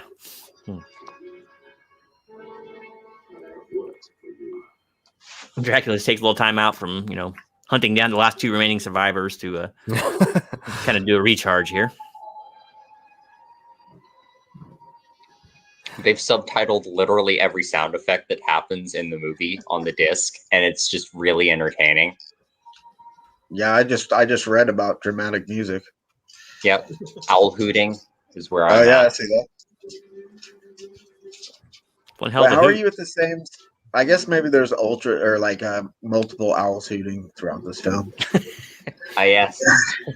So I was like, how did I catch up to you? No, I will be back in like 2 seconds. Sure. They caught the 3-pack. That's what it was. They got to use it more than once, so. Jack is still staring up. He's just kind of there. He's like, I'm waiting in my window that no one else can access. Why are the women not just coming in? This girl just walking through the woods at night by herself. That's They were a tough breed back then. Empty. Oh, look, coach. a carriage. A horseless or a driverless carriage. Let's fucking jump in this bitch. Seems See legit. what happens. Yeah. It's fine. Even though I was hiding it from, Why not?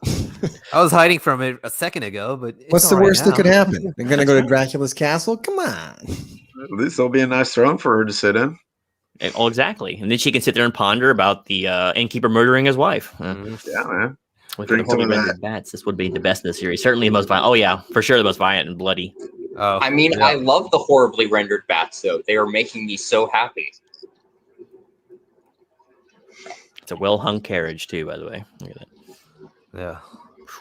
All he did was pick her up and like threw her. No. It's like, oh, now I'm incapacitated. I can't move. She's like dazed. You got concussions very easily back then. It's lack of good diet options. So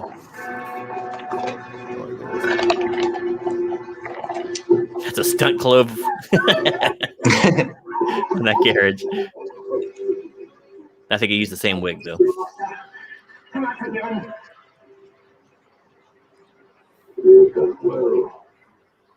I think he's traveling like 8 miles per hour. You can still jump out of it, you know. They do it in moving cars all the time.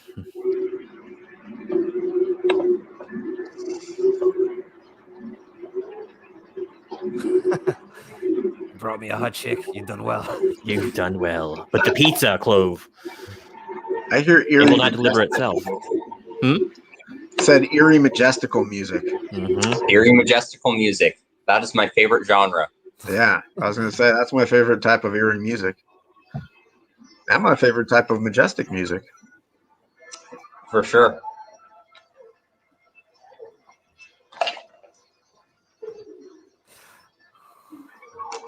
He's not even gonna fire some broth first or anything.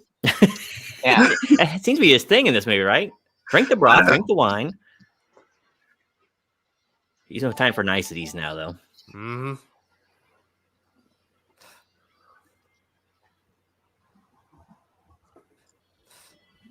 I guess you just trained her all the way, huh? Yeah.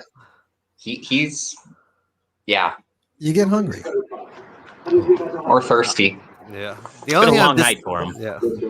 I am disappointed there's no redhead that he didn't like pick off first. It broke the trend. It was always a redhead that died in these horror, you know, the Hammer films. Yeah, the They only probably redhead just is the lead evacuated all guy. of the redheads from the village because he knows. Because they just know at this And point. that's why he's so angry. There's no more redheads to drink.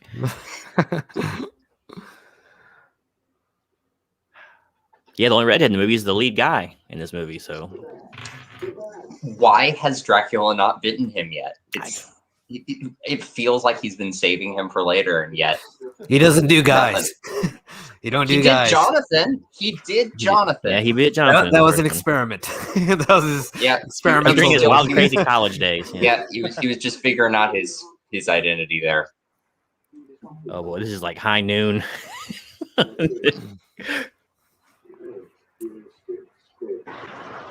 I can look after myself.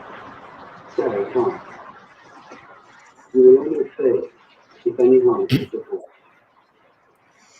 Good. I think you go like grab up some constables or something, you know? All It's like, right.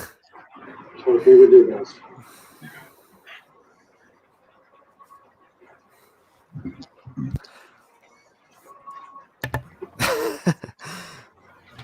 I can look after myself. Sarah can. I mean, you know, yeah, a line like that wouldn't pass. You know, these days, like they would make Sarah the badass or something. you know, she go in there and just trounce up on Lee.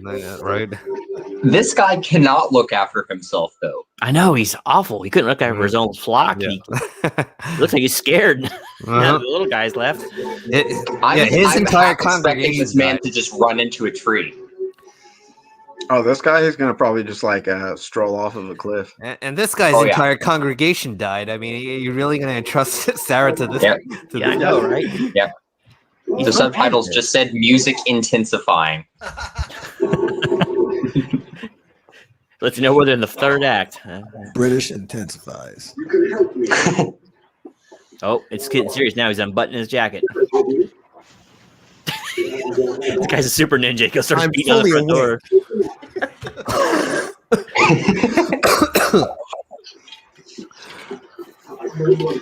Had my Yes, you nap. do. What's going on, Sean? You should join us for one of these shows one of these days. I You always should. have Learn one things more. and shoot things. Yep. I had him on when I showed when we watched the Vampire Lovers on my channel, the Hammer movie. He Oh, knows yeah? he knows his stuff. And I was on his Hammer live stream like months and months ago. Cool guy.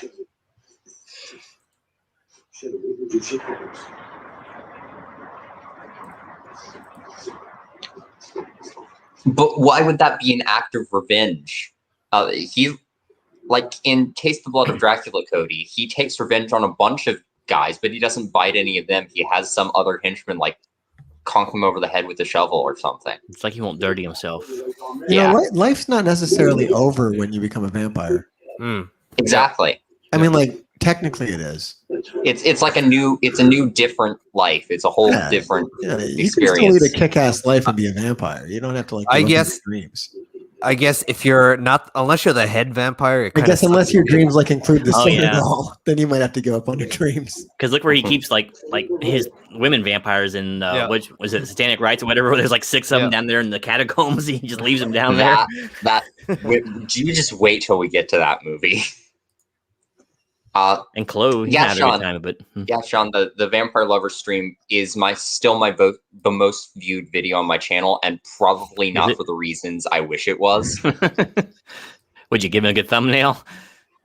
Yeah, I put Emma and Carmilla, the two ladies in the film, in the thumbnail, and I checked what some of the top search terms that have brought up my channel are in just YouTube Studio, and one of them is vampire sex film. So Oh, there you go. That's accurate. yeah. I'll be putting Jenny Hanley on this thumbnail, I'm sure. So dude, that's a long rosary. I was gonna say, dude, I that can do guy. it for you. I can pose. It's like Flavor Flav style. Look at that thing.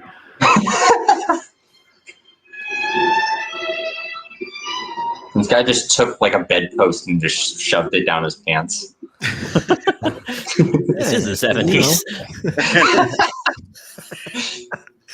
I mean, that's an unwieldy snake, man. You could do better than that. I know. Gosh. This guy does not. Chair He's a leg. hero. I want to absolutely all these people so bad. He's like, I'm dressed like a pirate. I'm gonna have a wooden leg right here next to me. I'm gonna go climbing It's down. funny that anyone would watch these movies and not root for Dracula. That's a dang truth. I don't think that was the thing at the time, though. I think people were afraid. They were into it. But now, They're afraid he was in the I'm theater just with them like, somewhere. "Oh, Dracula.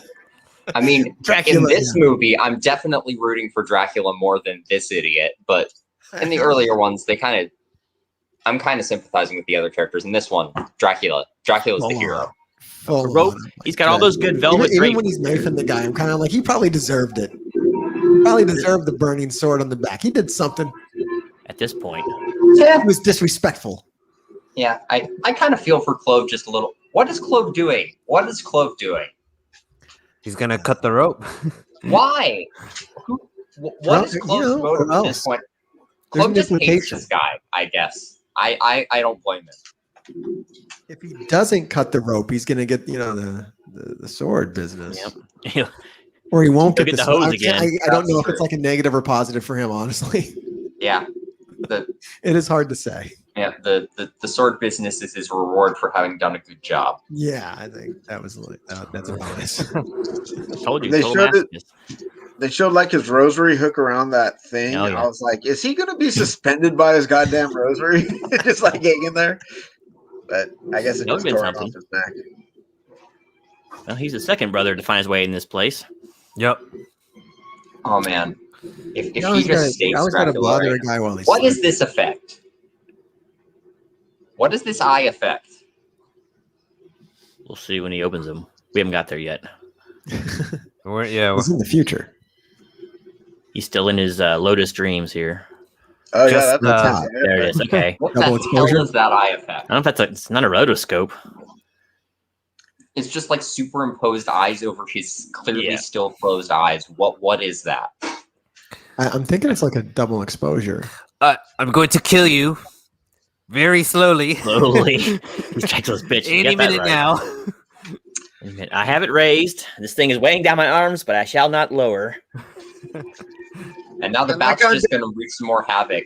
I You know like the idea that that Dracula actually isn't controlling the bat. The bat's just there to just cause carnage. Oh, wait. I just had the greatest theory in the world. Yeah. Clove was trying to kill Dracula there. But the only thing that stopped it was the rosary getting torn off, right? Because he would have killed Dracula when he was down there. Mhm. Now he couldn't chicken out. He had to do it. Oh, I'm going to blow up the internet tomorrow. Here we go. Oh, man. That bat is actually not on strings. Yeah. Not at all. No, No, it's a Yeah. legit bat. What's going on, Alex? it's not easy working with animals, you know? No, they don't look like they should. Alex, what's going on? Good to see you, brother. Good Hey. to see you. This Alex, is almost as good as the House by the Cemetery bat scene. I still The have guy not just has seen like that movie. a bat on his hand. And he's just yeah, like, Christopher Lee was not on set this day. So the bat's not affected by the church or the holy water or any of the No. other things. I like the idea that this that hard bat to isn't stop this affiliated from with Dracula at all. It's just here to fuck shit up. There's a good question there from Sean. Do you like this Chloe or the Dracula Prince of Darkness? I like this one because he's a little more nuanced, I'd say. Yeah, And I a little more agree. tragic He's character. a more fleshed out character. I kind of like the just stone cold Clove in Prince of Darkness for some reasons, but this guy's more of a character. Plus, he's Patrick Troughton, and I just love him as an actor. Kind of a tragic character. Yeah. Those things are as deep as like a mosquito bite. Yeah, I don't know why he didn't like just move. Just go like this. Yeah, or no. Or, we don't do that in this village. Stringed bat. Roll under the table. Something. Yeah.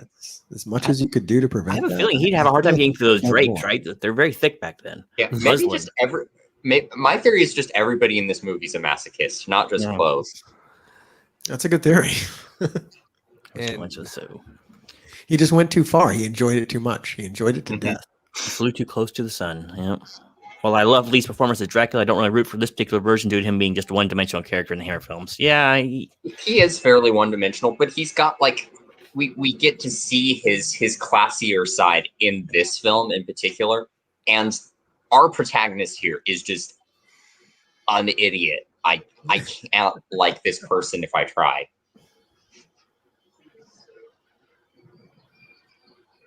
Plus, he's got straight chutzpah, so. He's speaking again. And he's got those transparent eyelids, too. Yeah, transparent eyelids. Did not know that was a vampire trait, but now we know. Say hello to my love friend. That bat has killed more people in this movie, like Jay was saying, the entire Hammer collection that combined. Bat's scarier than Dracula, straight up. I would watch a slasher movie where it's just like that bat killing everyone. That dude doesn't even know how scared he should be. I know. It's like, oh, what? Bat? No cares. He's that bat's killed like 30 people so far. There you go. Oh, this is nice, though. Okay, here it is. That's from the novel, right? Yep. That's not. He liked doing that. There's a story. He liked doing that. He enjoyed that. Yeah. Oh, okay. Or at least that was there. I don't think he actually did that. I think that was a stunt man, but he was like, that was authentic, and I enjoyed that. I think it's on the commentary. I think he did a commentary for this movie. If I'm mistaken. As a matter of fact, on this Blu-ray, there is a commentary track with Christopher Lee and the director, Roy Ward Baker, which I'm looking forward to. I remember that part. He enjoys that. He's like, oh, I enjoyed that. That's actually in the novel. I'll record this commentary, but you only have 2 hours. Yes. Yeah, pretty much. You put the movie and there on, better not be a porno happening while I'm doing it. People you get that right. It's like anyone who's watched the Friday the 13th series knows what to look for, right? Oh, that's a heaving one there. People in horror movies got to be idiots. That's absolutely correct. It is part of the formula. Christopher Lee, he doesn't need to do much. He commands his bloodshot eyes. Right. Yeah. Even when they're closed. I feel like the final actor, the surviving character, the protagonist needs to be the one smart person, and the stupidest character in this movie is the main character.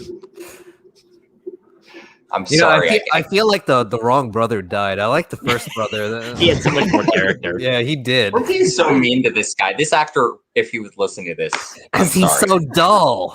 Yeah. Hey, come on the show. I'll do the interview. I haven't done one of those in quite a while. I would love to. He's not going to do an interview after he watches this commentary. No, he probably won't. I've sabotaged you. I think my favorite portrayal of Dracula is the one that I've created in my head that has like Christopher Lee and like maybe like a really well written Dracula. So like my headcanon Dracula is like the best Dracula. I don't think I have a favorite one. It's just like, just like take the script for the Coppola movie for Bram Stoker's Dracula, cut out the romance and make it a pure evil Dracula played by Lee. That's the perfect. That's Dracula amazing. film. That's like the best film ever. See, I'd like to see Lee like right when he becomes Dracula for the first time. All right. Like when he's like a nobleman, he doesn't want to drink the blood, but all of a sudden it starts taking over him. You know. I don't think it counts at all because it's not Dracula. But no, William Dafoe Nosferatu is probably the greatest vampire that's ever been on film. That is amazing. It's an amazing portrayal. Nosferatu, favorite horror movie of all time. Yeah, for me. We did find out that Dracula. Yep, there we go. Max. Yeah, just that William Dafoe's portrayal of a vampire pretending to be an actor is the goddamn best thing ever. That's such a creative movie. Yeah, it's amazing. I love ending. that. Ending is a bit of a flame out, but I guess they had to keep it kind of similar. I like that we do find out that Dracula's true horror is actually cleavage. You see the way he recoiled when he saw it. He just left that room. So if you hide in like Victoria's Secret, you should be safe forever. Like Tanya character, wish she had more screen time. Sorry, I didn't get catch up with the chat here. So you're saying he's the Jar Jar Binks of the Hammer Dracula series, the redhead brother in this one? Oh, damn, you know it's gonna piss him off. I mean, He's disgusted. He's like, how? No, huge zooming in close up on the cleavage. true. See, Jason, you had to be in Camp Crystal Lake. He just there's the zoom in. Look, there's blood upon this heaving bosom. Yeah. He's Do very you excited. have to be in Camp Crystal Lake? What if he's decided to take a boat or go to space? Exactly. 8 or 10. But see, Dracula just sent his bat. He can be in DC, doesn't matter. He's sending that bat over to get you. Even she like walking backwards, not seeing anything. We had it down here in chat. Exactly the right move. You don't go to Dracula's castle. You don't go to Camp Crystal Lake. You don't go check out haunted houses. You just avoid that stuff, and you're fine. Stay out of Haddonfield. There's always like signs. You know, there's dead bodies. There's the stench of death. There's howling wolves. There's something to tell you something's wrong. I mean, and with the Dracula movies, there's always like a huge posse of villagers that's like, you're going to go up there. That's the stupidest thing in the world. Don't go up there. There's a vampire in that castle that's going to kill you. And every single time the guy's like, what? No, all of you are just superstitious. Whole town of crazy Ralphs. Yep, they don't believe. Yeah, it's a town of crazy Ralphs. That's what it is. Oh, this is where it really gets good. Prepare. This end sequence is pretty hot. Oh, javelin. Yeah, you don't care. But is that the move you would do? You would go for an iron rod that's like welded into a wall. Yeah, I'm gonna pry this out and try to kill you. If you're strong enough, random death. Nobody even gets to kill him in this movie. It's Dracula kind of sabotages himself. I think the bat had something to do with it. Understood. Oh, the bat totally had something to do with it. The bat just whispered in his ear. He's like, I don't need you anymore. I'm a killing machine. Rod. Yeah, the bat just whispered in his ear that it was a good idea to pick up the iron rod. Now, sadly, they didn't have the budget, so they did actually set him on fire here, which is a problem. Yeah. So this is a good stunt double here. Yeah, just a little bit. And that stuntman, this was his last performance, but they got the shots, and that's what mattered. In order to get Lee's reaction shots, they showed him his paycheck before this. Safety, so they actually had to sacrifice their stuntman on this movie. They just killed him. Yeah, look at this. They didn't have budget for that, so yeah, it's fine. It's like an effigy. Oh, wow. Like cute loops of Christopher screams. Go. Swelling romantic music, say the subtitles. This might be one of the most music. awesome ending to any of the Dracula movies, though. Oh, it's epic. That was awesome. I mean, that was the slowest fall I've ever seen. Well, Time for he's Dracula. His fall has to be dramatic. Yeah, It defies the laws of physics. I really hope they zoom in one more time to see if her wounds are okay. No, all right. Yeah, they do. They put like a Howling 2. I was about to say that. They just some trigger happy editor finds that zoom in shot and just loops it over the credits, Howling 2 style. That was a great ending for Michael, by the way, though. That was a good burn scene. Yeah. Did Dick Warlock actually do that stunt too? I don't know. Wholly different movie, but yeah. Always listen to Crazy Ralph. You got that right, Trenchy. At least until part 2, and then you never hear from him again. But so there it was. Scars of Dracula, one of the all-time greats in the Hammer lexicon. What did you guys think of the flick? Oh, best Hammer film out of Christopher Lee, I think. More talking than I remember, and the ending was straight fire. Yeah, like, literally fire. Ben, this is your first time watching it, right? Yeah, it was. I think my favorite is was that Prince of Darkness where he ended up on the cross? Yeah, yeah. I think that was my favorite. Your favorite, yeah. Thus far, this one was fun though. It's a little lame that he gets hit with the lightning, but that the fire thing is cool. Yeah, how we get there is not so cool. Yeah, the guy's like, oh, here's some wrought iron. I'll just snap it off. With the goddamn twig. I wonder if Hammer sued Caddyshack, like later on, the makers of Caddyshack, when they stole the line or the death scene here. Great stuff. Martin liked the ending so much he had to leave. He's a little choked up. His bat's not going to be on screen anymore. Oh, But we'll see if he comes back. No. You're right. That's an awesome bat, Alex, for sure. Best bat ever seen in cinema. Yeah. But what happened to the bat? They never. Yeah, I mean, we kind of have a cliffhanger there. We're gonna see with the bat. Because he's the one that rezzed Dracula in the first place. So Yeah, is he just started the gonna whole do it again? thing, and he took off. I mean, And I back. imagine he could just vomit on the ashes, right? Yeah. Again, right? Again. So without the bat, he's always going to be returning. But I'll give him some props for as bad as the bat is obviously going to look. They actually did a lot of close-ups of it. You think they keep the camera farther back? Right. They had no shame. He had glowing eyes at one point too. He did. Yep. He did. That's like high tech, man, for the 70s. Well, They probably take some Christmas lights and stuck them back in there. no, that looks like superimposed. So I mean, he was laying down just still. Oh so- no, that's definitely superimposed because that was a Oh, freeze that frame. If you look Yeah. at it, Uh-huh. I was talking about the bat at the end. The bat there, has it red showed eyes. Oh, he had okay. little glowy Yeah. red eyes. Right. well, that was after he saw the nightgown she was wearing. So, for those of you in chat land, I don't know if that was your first time watch, but let us know what you think before we wrap the show. I'll give Martin a couple more minutes to come on. Oh, sorry, guys, the internet kicked me off. Trying to get back on. Okay, understood. I always have that problem myself. At least your power's not off like mine was. Oh no! Exactly. So, in the meantime, what do you guys got going up on the channels anytime soon? Well, you know me. I'm Jake. still, but I am doing a new video. It's going to be a new format, so I've decided. So it's coming out, but it's going to be bosom heavy, like Scars of Dracula. It makes it already an instant classic, Jay. Yeah. Not like your other movies haven't been that you've reviewed, but The ones that don't, they don't get any views. The ones Slave that Girls do, from Beyond Infinity was highly underappreciated and a great review. If you've never watched that, you might like those, Frank. Those are really fun reviews he does, and some pretty B-ish movies, maybe even C level. Ben, how about yourself? What do you got coming up in the near future? Oh man, I've got a few super epic mega haul videos to do. I gotta record them.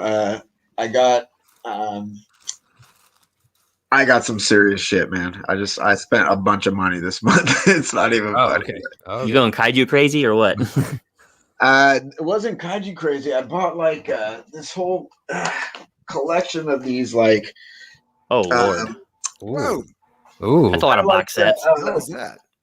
the Kings of Titan. They're like these 4K steelbook sets, Oh, okay.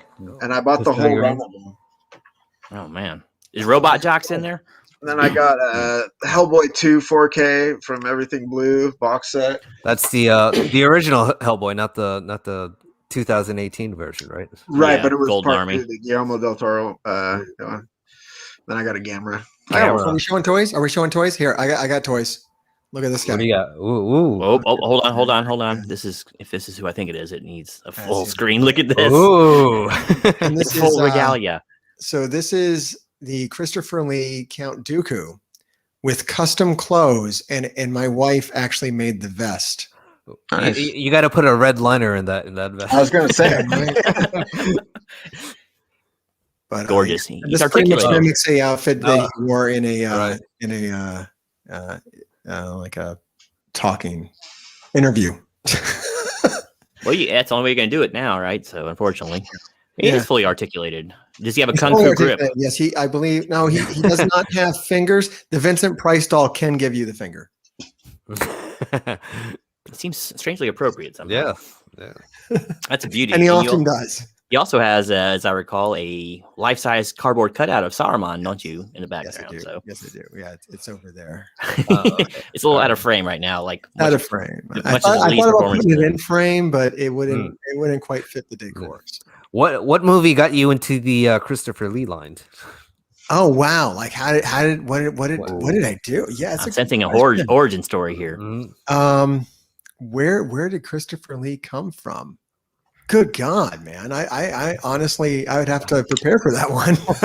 It just seems like it's always it had just become that way. Your parents sat you down in front of the TV when you were 2 years old? Here, you're watching this? No, that started way back. So yeah, I used to work in a video store, and that's where it got really intense. So and I watched like the whole horror section. Okay, but before that, I used to rent, horror. I mean, I think I was a big Freddy fan. That was like the first. Okay. When I was way too young to be a big Freddy fan. Yeah, I mean, I watched it too young. I mean, they say that, but I've been watching horror films since I was like, whatever, it's before single digit age, Yeah. 9 years old. Oh God, no. Okay, I have the story. All right, you want to know the story? My very first horror film. What's that? This is sick. And yeah, my mother did this to me. Okay. 3 years old. 3 years old. Movie theater. Ooh.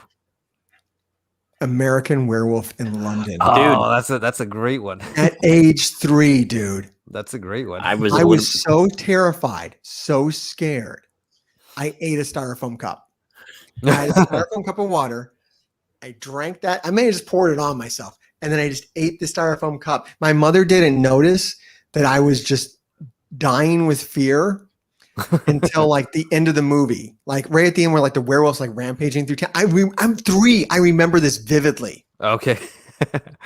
At the end, I know, my God. No, it's like the worst thing to do to a child. It's awful. Yeah, it's a great movie. It's funny, but like it's really traumatic to like 3-year-old. Oh yeah. I mean, it's really gory in some of those. It's in there, man. Yeah. I've actually Not done going anywhere. on videos about this before. My mom took me to see the same movie in the theaters. And I might have been a little bit older. I might have been like 6. American Werewolf? Yes. Dude. And I freaked out at the scene where he's naked running through the woods. Oh my God. Not that he was naked, but it had all the scary music and all that lead up and all that. I had to leave the theater, transformation man. scene is like one of the most horrific things that's ever been shot. Mm-hmm. I didn't get And that you got a far. 3-year-old sitting there, man. Oh my Best God. Yeah. Probably look. So yeah, after that, nothing could. It was like candy. It was like, yeah, a Nightmare on Elm Street, whatever. Yeah. All right. No, here's a good question though. Which transformation do you think was better, American Werewolf in London or The Howling? No, Rick Baker for sure. For me, American Werewolf, because Yeah. I can't unsee it. From age 3 till now, well, I yeah. remember every single second. Yeah, you were traumatized. Yeah, So it's burned in. right. It's So. branded into your brain. I mean, Yeah, it does hold up. Werewolf. I watched it, a few years ago because my wife never saw it, and it traumatized her at like age, 20 or whatever. Oh, And Yeah. All right, I remember Christopher Lee now. So it started with Vincent Price. Okay. It started with Vincent Price and getting into the old Vincent Price Edgar Allan Poe series, Yeah. Where you and did then that directly led into like Christopher Lee because he's like in one of those, like the anthology one, Black Cat. Okay. And you see that guy once, you're like, what the hell is going on with this dude? I have to see more. I've only seen like a couple of them, but I really want to get into more of the Vincent Price. The Vincent Price Edgar Yeah. Allan Poe series is phenomenal. Yeah. Like Mask of Red Death and Pit and the Pendulum. Pit and All Pendulum. that stuff is awesome. Yeah. Yeah. There was a really hot chick in The Raven. I know that. Yeah. Evermore, yes. Ben, you had something going on, Ben. You were getting ready to say.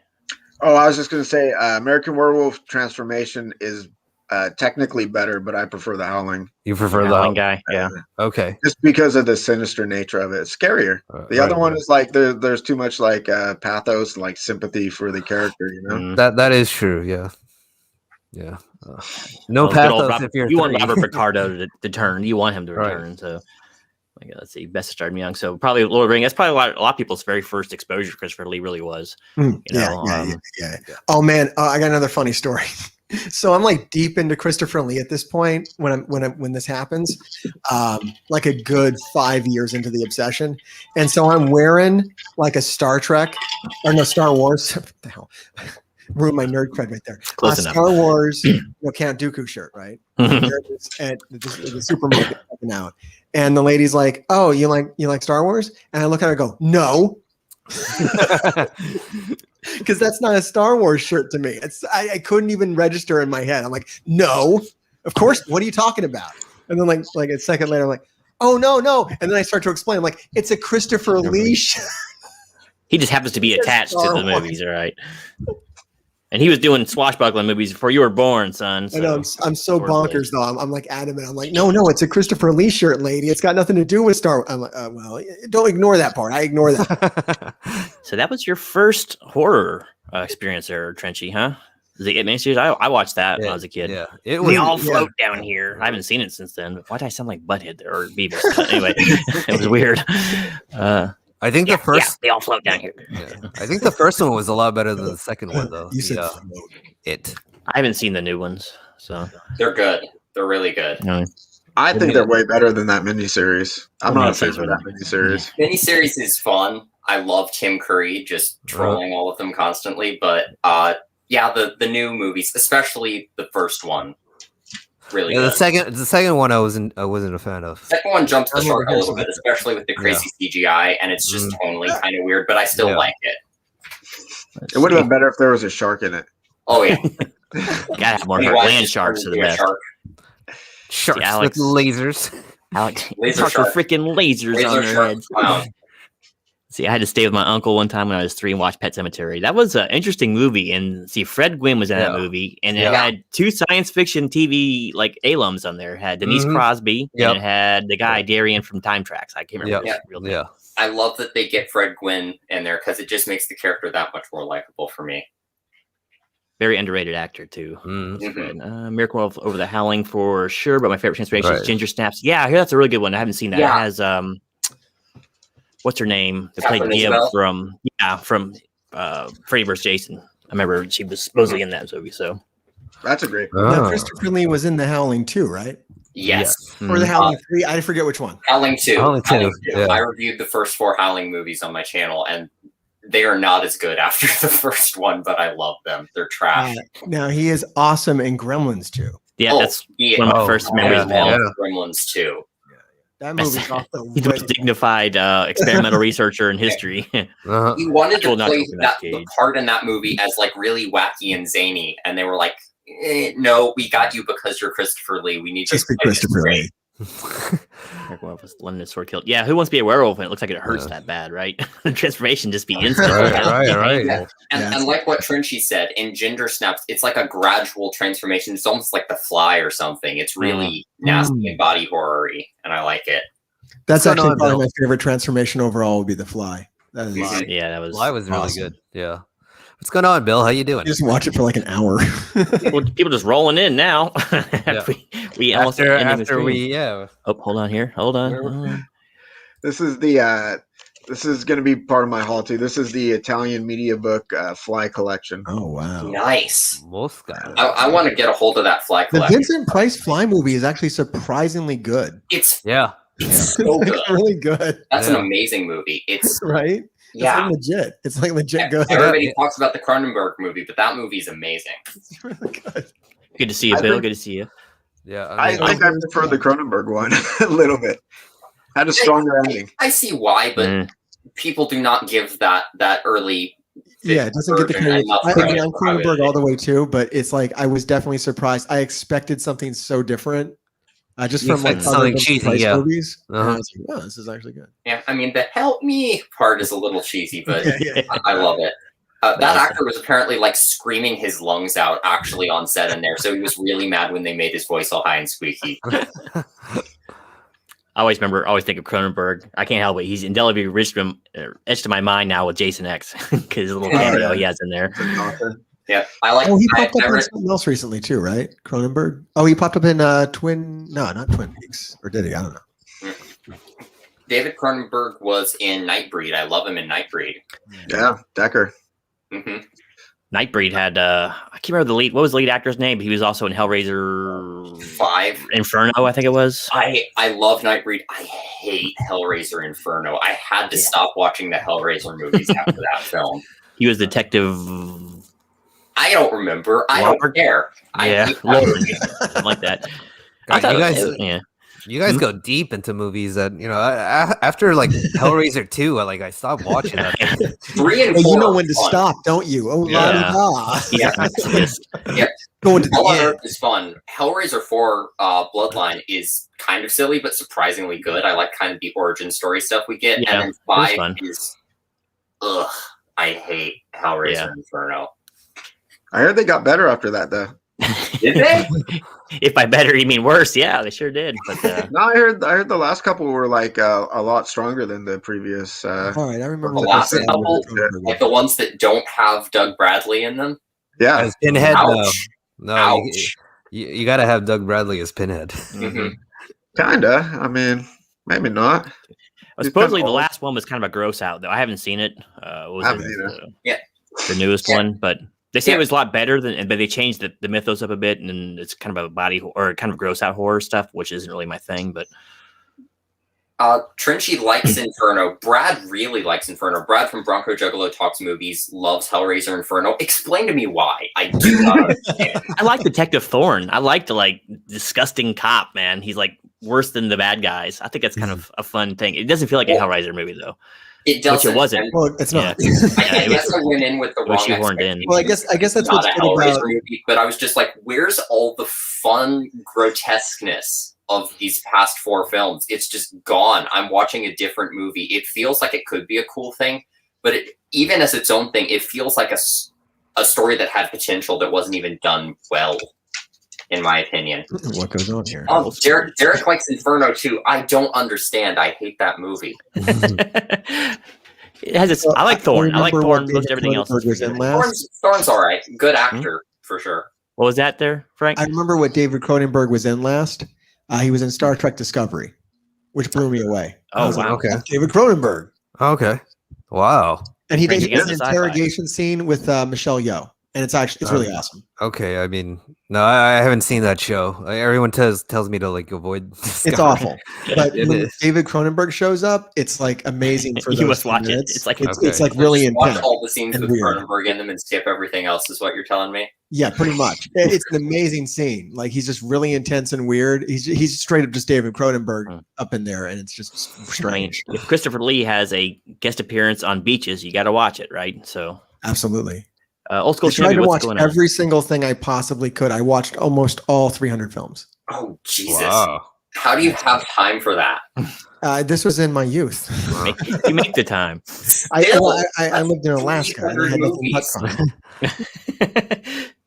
He was locked up for the winter, so that's how Absolutely. Inferno was fantastic. Yeah, see, it was it's an acquired taste, but I haven't seen it in quite some time. Now, Yeah. everyone that followed it, I thought was it got weaker and weaker. Yeah, And I think the last one. Yeah. To be fair, I've only seen Inferno once. Maybe I should give it another shot, but I just did not enjoy it. It was not fun. I just felt I tried to like it while I was watching it. Even I was like, okay, this is something a little different, but I just was not feeling it. If you want to keep the mythos of Hellraiser alive, just stop after the second one, and then because I do find some enjoyment in like 3 and 4, mostly in 4. But if you want to keep it mysterious and unsettling, just watch the first 2. After that, it loses almost all of that. If you want a CD Cenobite, though, you have to watch the third one. Yeah, CD Cenobite, Hellraiser 3. What are the there's obviously there's like the amazing CD head guy. What are the other Cenobites? I forget. They have a few other like new weird Cenobites in that. Where's your They had close one- up, Charlie? Yeah, They had one The with camera like a drill in his head or something like that. Yeah. that was And the P. camera Monroe. camera Yeah. guy, the video camera head. But I thought that was really off because these are more like sadomasochists, and that drill just like didn't fit. Yeah, that they just start making it weird at that Yeah. point. Fun fact is, for years, that movie had such an influence on me that I used to answer my phone like the camera guy. I always said, speak. When anyone would call me, I would say, speak. I did that for like years, man. People would get so mad at me. Speak. That's what he said in the movie. So, but that was Terry, what's her name? From Deep Space Nine. Oh, Terry Farrell. Terry Farrell, couldn't think of it. She was also in Back to School as a Okay, young yeah, Terry yeah. Farrell. Mhm. Let's see. Soul Strange. We've only seen 1, 2, and 5, but 5 was very interesting. And those twins were awesome. The twin Cenobite females, those are awesome. Then you had Yeah, I like think that's half one the of more Chatterer. classic designs. Yeah. What's the twins females? What do they do? I'm forgetting about that. They had these like long, elongated faces, and these Uh-huh. like weird, they're like bondage girls, but they had like wires that were sewing their lips together, and their eyes were sewn shut. They were really cool looking. Oh, okay. They don't do much though. No, they're only like They 2 don't do scenes. anything. They have like these. Like I mean, Pinhead the doesn't do Cenobites in the anything first in that film don't movie. really That's do what made anything me either, mad. but that's a good movie. There we go. Yeah. Also, an interesting book if you've ever read The Hellbound Heart or in the I need to read The Hellbound Heart because I've read Abarat and I've read some of the books of Blood by Clive Barker, and I love his writing style. I just haven't gotten around to Hellbound Heart yet. Yeah, it's really good. It's quick read. It's only like 100 pages. Nice. Damnation Game is my favorite book by him, but it's a great book. I'm a great and secret show guy over here. Right. I really need to read that one too. That is so whacked out. It's amazing. If they made that into something, I'd watch that a lot. Yeah, the only thing I don't like about the Hellraiser is there's not enough Cenobite like screen time. It's like these Hammer films. Like you barely see like Christopher Lee in these. All right, we're talking about Hellraiser and what came after and all the horrible. How about Lord of Illusions? Is anyone a Lord of Illusions fan here? Because that's awesome. Yeah, that's a fun movie. Is that it? He did Hellraiser. He kind of did too in Lord of Illusions, and then Clive was done. Nightbreed. He directed Nightbreed. Nightbreed, yes, with David Cronin. Yeah, and I mean, Candyman's loosely based on his work too. Yeah, Candyman. Wasn't the guy that played the lead bad guy in Lord of Illusion the same guy from Warlock? Julian Sands. Oh yeah. The blonde guy with the Julian Sands. Yeah. No, I don't think Julian Sands is in Lord of Illusion. Wasn't he? Yeah. No. Yeah, Barker did the Midnight Meat Train, as Derek brings up. Yes. I love the original short story of the Midnight Meat Train. I don't love the movie. I like the movie. And then there's a Rawhead Rex out there too. I want to see Rawhead. I love the original Rawhead Rex story too. I'm sure Rawhead Rex is not high art in any way, but I really want to see it. Night Alex, stop calling Dave. Sorry, I'm sitting here with the chat here. Stop calling Dave. We'll be wrapping the show here in a few minutes, guys. I'm sorry. All right, you're fine. Chat is getting like bonkers right now. I stopped calling Dave for like 10 years because of that. Of course, he did twins are creepy. All twins are creepy. It's just it's an immutable truth. There was a video camera. My girls are twins. They're creepy. Dress them up and put them in a desert hotel hallways. I got and it's always indoctrinated at an early age, at that 3 years old, so it doesn't even bother me. Then I wake up in the morning and they're standing in the hallway together. They're like, "Good morning, Father." I'm like, "Yeah, what's up, kids? Come play with us forever, Daddy." Yeah, that sounds good, babies. I gotta do a little work, but then we'll do that. Or like cereal's in the pantry. Go. But they on every scene they're in just by design alone. Yeah. They were amazing. What you see for them. Sometimes it's less is more, though, on the monster things. You can't show them too much. You start getting a nerd to him. That's what happened to Freddy. When you start seeing more of Freddy and you started hearing him talk more, he was way less scary. Yeah, that's Robert kind of killed that role. Yeah. Always. Yeah. But with the first Hellraiser, the Cenobites were in there for like a total of 20 minutes or something like that. Yeah. But in that one you've got creepy skinless Uncle Frank. Mm-hmm. To give it credit though, Hellraiser 3 does have some really nice Doug Bradley scenes. Yes, it does. I wouldn't skip it. It's got. I mean, it kind of shits on the lore a little bit, but like it's Doug Bradley is killing it. It does, but it's fun. And I mean, like when he goes into the church, he does the "I am the way" thing. That's you can't beat that. That's classic. So I wouldn't skip that one. But you can turn it off after that. Best moment Doug Bradley ever did is at the end of part 2, when he finally gets transformed into human. And he just looks over at Kirsty right before he gets killed. That look is so beautiful, and the head swivel's perfect. That's the best thing he's ever done on film. He didn't say a word. He has this little smile on his lips because he knows it's over. Wait, Ben, are you saying you saw Nightbreed in the theater on acid? I did. How was that? I must be catching up. Yeah. It was a weird one. I loved it. Absolutely loved it. Well, that seems about like you might. Watching anything Clive Barker on acid, I mean, I do not know what the experience of acid is actually like, but that sounds dangerous. To one's senses. Peyote fueled dreams coming up soon. Barker did Midnight Meat Train. Hellraiser still the best in my opinion. Probably the best overall. A little too much hallway runnings, but other than that, it was a really interesting movie. Very unsettling. Takes the scale up, makes it more epic. I like going. 1 and 2 like flow into each other perfectly. Yeah. I would go original over 2 though, personally. Mm-hmm. It's weird for me with those 2 movies. It's almost like freaking Lord of the Rings for me. I can't pick one over the other. They feel like one movie to me. I still think one of the most horrifying scenes in all of cinema is in 2 when they give the madman the straight razor. It's just that's so hard to watch, man. That is so hard to watch. I guess I have a weak stomach, but I guess not read Director's Cut. My favorite medium was the monsters are. Sorry, I'm catching up here. We'll hang about 5 more minutes, guys, if you like, and then Sure thing. Director's Cut tonight. The Star Wars of horror film. I can see that. Yeah, without Luke. I mean, that's what I like. But Without Mark Hamill. that's like what I like about Clive Barker's work when it transcends the genre. I guess that's why I like Great and Secret Show, because I don't know what the fuck that is. It is such a whacked out book that goes from fantasy to horror to sci-fi to everything. Yeah, I would class most of Clive's work as dark fantasy. Yeah. Yeah. Weird as shit. Yeah. He even had a video game. You ever play Clive Barker's Undying? I hear that didn't go well. No, it didn't. It was pretty bad. He had a video game.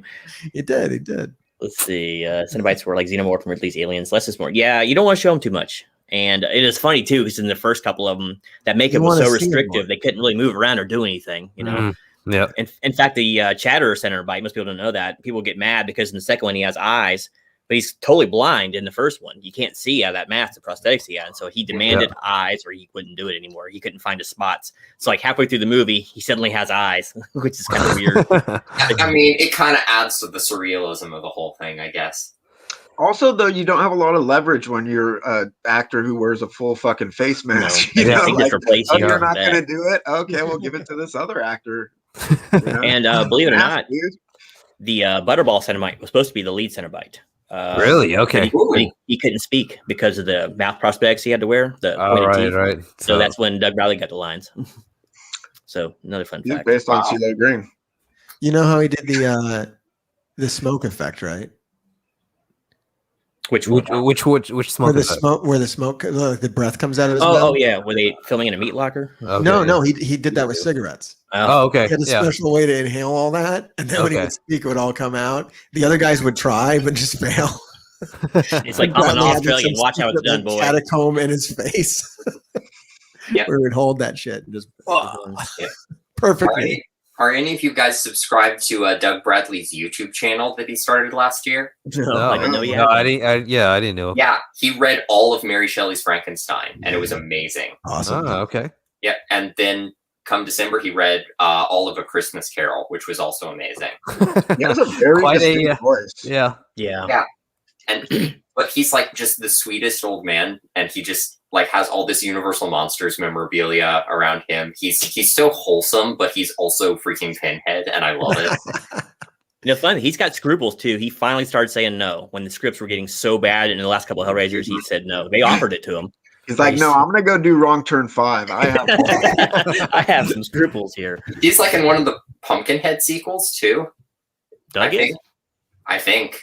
Maybe he wouldn't get involved in the productions. They were just too shitty, and he's like, "No, I'm not gonna do that shit." He and Lance Henderson go back and forth between the bad horror franchises. It's a quick animal fact. Most fish are employed. What's going on, Eli? Good to see you. Hey, what's going on, Dude Web? No, some angels. Yeah, classic line there. I don't think it's spoken in the book though, as I recall. I haven't read it in quite some time. Yeah. I mean, Clive really takes a lot of that, and it becomes an original thing when movies are kind of like their own thing.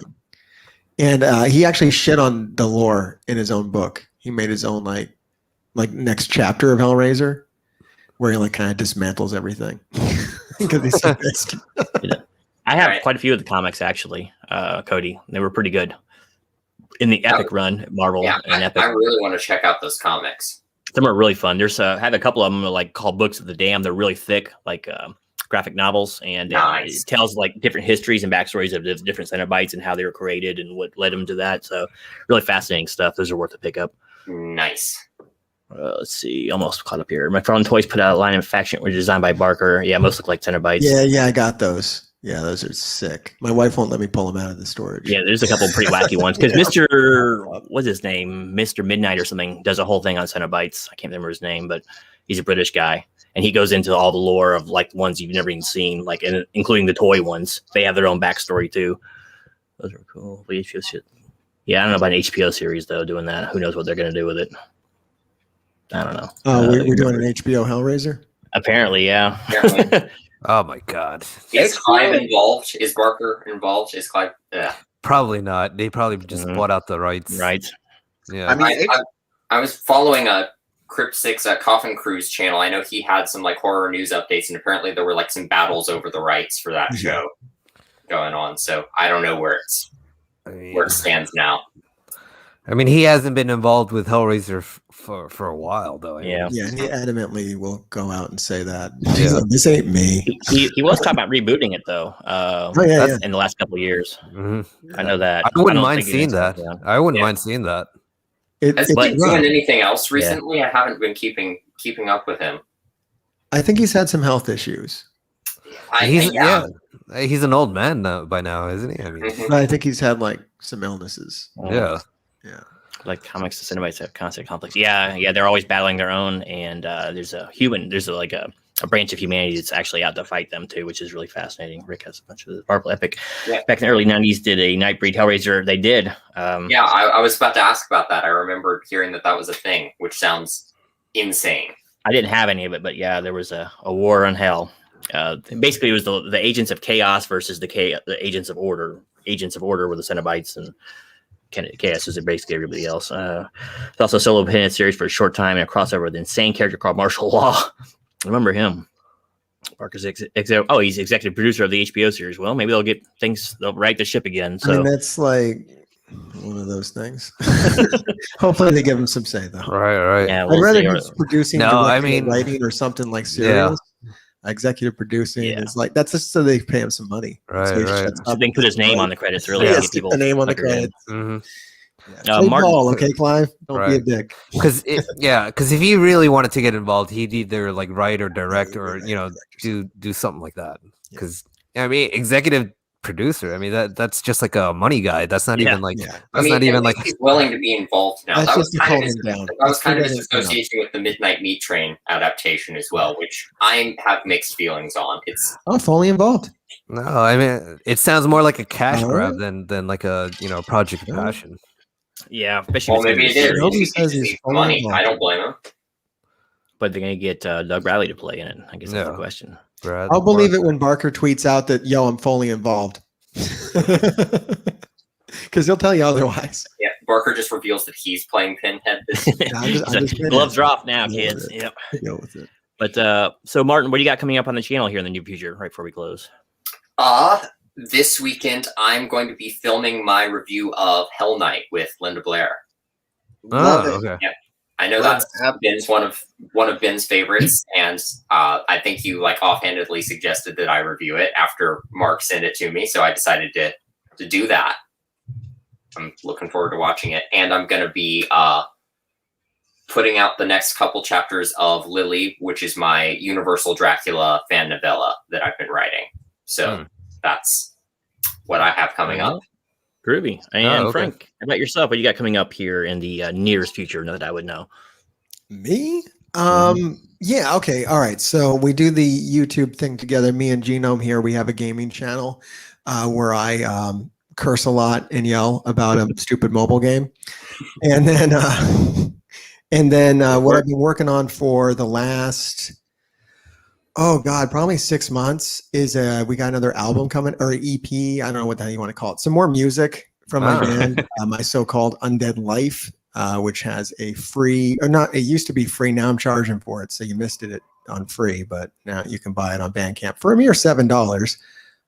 We got some music and a new one's coming out. Groovy. Kind of horror themed stuff, at least on the first one. Now the second one, I couldn't write about anything other than the fucking quarantine, so that's what it is. Hey, don't laugh, man. One of our videos horror in its own right, I guess. That's right. One of our videos has 4K views already, so look at that. I say R, but one of the videos we worked on together. But Savage Street, my God. We're blowing up on YouTube. YouTube's successful, and all our YouTube videos have music from my band on them, so it's like a cross. Oh, nice. Sneak it in there. You've all heard my shit. Yeah. What do you play, Frank? I'm a singer. Oh, okay. Yeah. What style of music? How would you describe your style? It's like horror rock. Horror, like like our best song is called "Goddamn Zombies." Oh, okay. Some goddamn zombies. That's pretty cool. You're all in on the horror, aren't you? I'm all in. That's like my favorite genre of music right there. Horror rock. Yeah, that's good. We'll put the link somewhere. Nice. Yeah. Throw a link in here and I'll throw it in the chat real quick. Savage Streets. It's funny you say that, Ben. It's got Susie Slater in it. If you remember Susie Slater, anyone from Chopping Mall? She had that was a film. I have also reviewed that. Also known as Killbots, but that's one of my favorite all-time like 80s films. But yeah, Susie had a very memorable pair of roles in that movie. So yeah, Savage Streets is great. Was she the blonde that that got the head blown got their head blown up? Okay. Yes. Yeah. Yep, Tubi's been recommending Savage Streets to me a bunch. I should just watch it. It's amazing. Yeah, it's a good one, man. They have the female gang is called the Satans, and they have like those embroidered like silk jackets that say the Satans on the back. I love it. Awesome. Ostentations at all, right? There's a link to Mr. Hartgrave's channel over there. It should let me post it, hopefully. And if you want to link it over there, and there should be, I think, isn't there a link in your description if you want music? Yeah, let me. I'll throw it here in the chat, and then you could throw it to them. Okay. You might have to throw it in the private. It may not let you post a link, but let me know if it won't. Or throw it to Discord, and I'll just move it over. But then we'll close the it's just show. bandcamp.com / or bandcamp.mysocalledundeadlife.com, I think is what it is. Okay. You can't miss on that. So cool. Well, good show tonight, everyone. Great movie. And what is our next one? 1972, I think it is. I think you're right. Okay, and then it's Satanic Satanic Rites, and then the Disco Rites of Dracula coming up. Right. Oh, okay, awesome. There's also the comedy with the guy who is unknown comic from Gong Show called Night Patrol. Freaking like Gong Show. Yeah, I know my friend Collector Man Tristan talks about Repossessed quite a bit with Linda Blair. Linda Blair and Leslie Nielsen, right? I think so. I have not seen that, but I know he loves that movie, and I want to check it out. A lot of riffing on The Exorcist.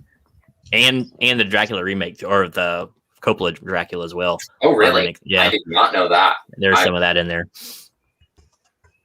I put the link in the private chat here. It's mysocalledundeadlife.bandcamp.com. Got a mouthful all here. It's the old one's on there. We did that at the start of the quarantine like a year ago. We knocked that out real fast, and then we've been working on the follow-up ever since.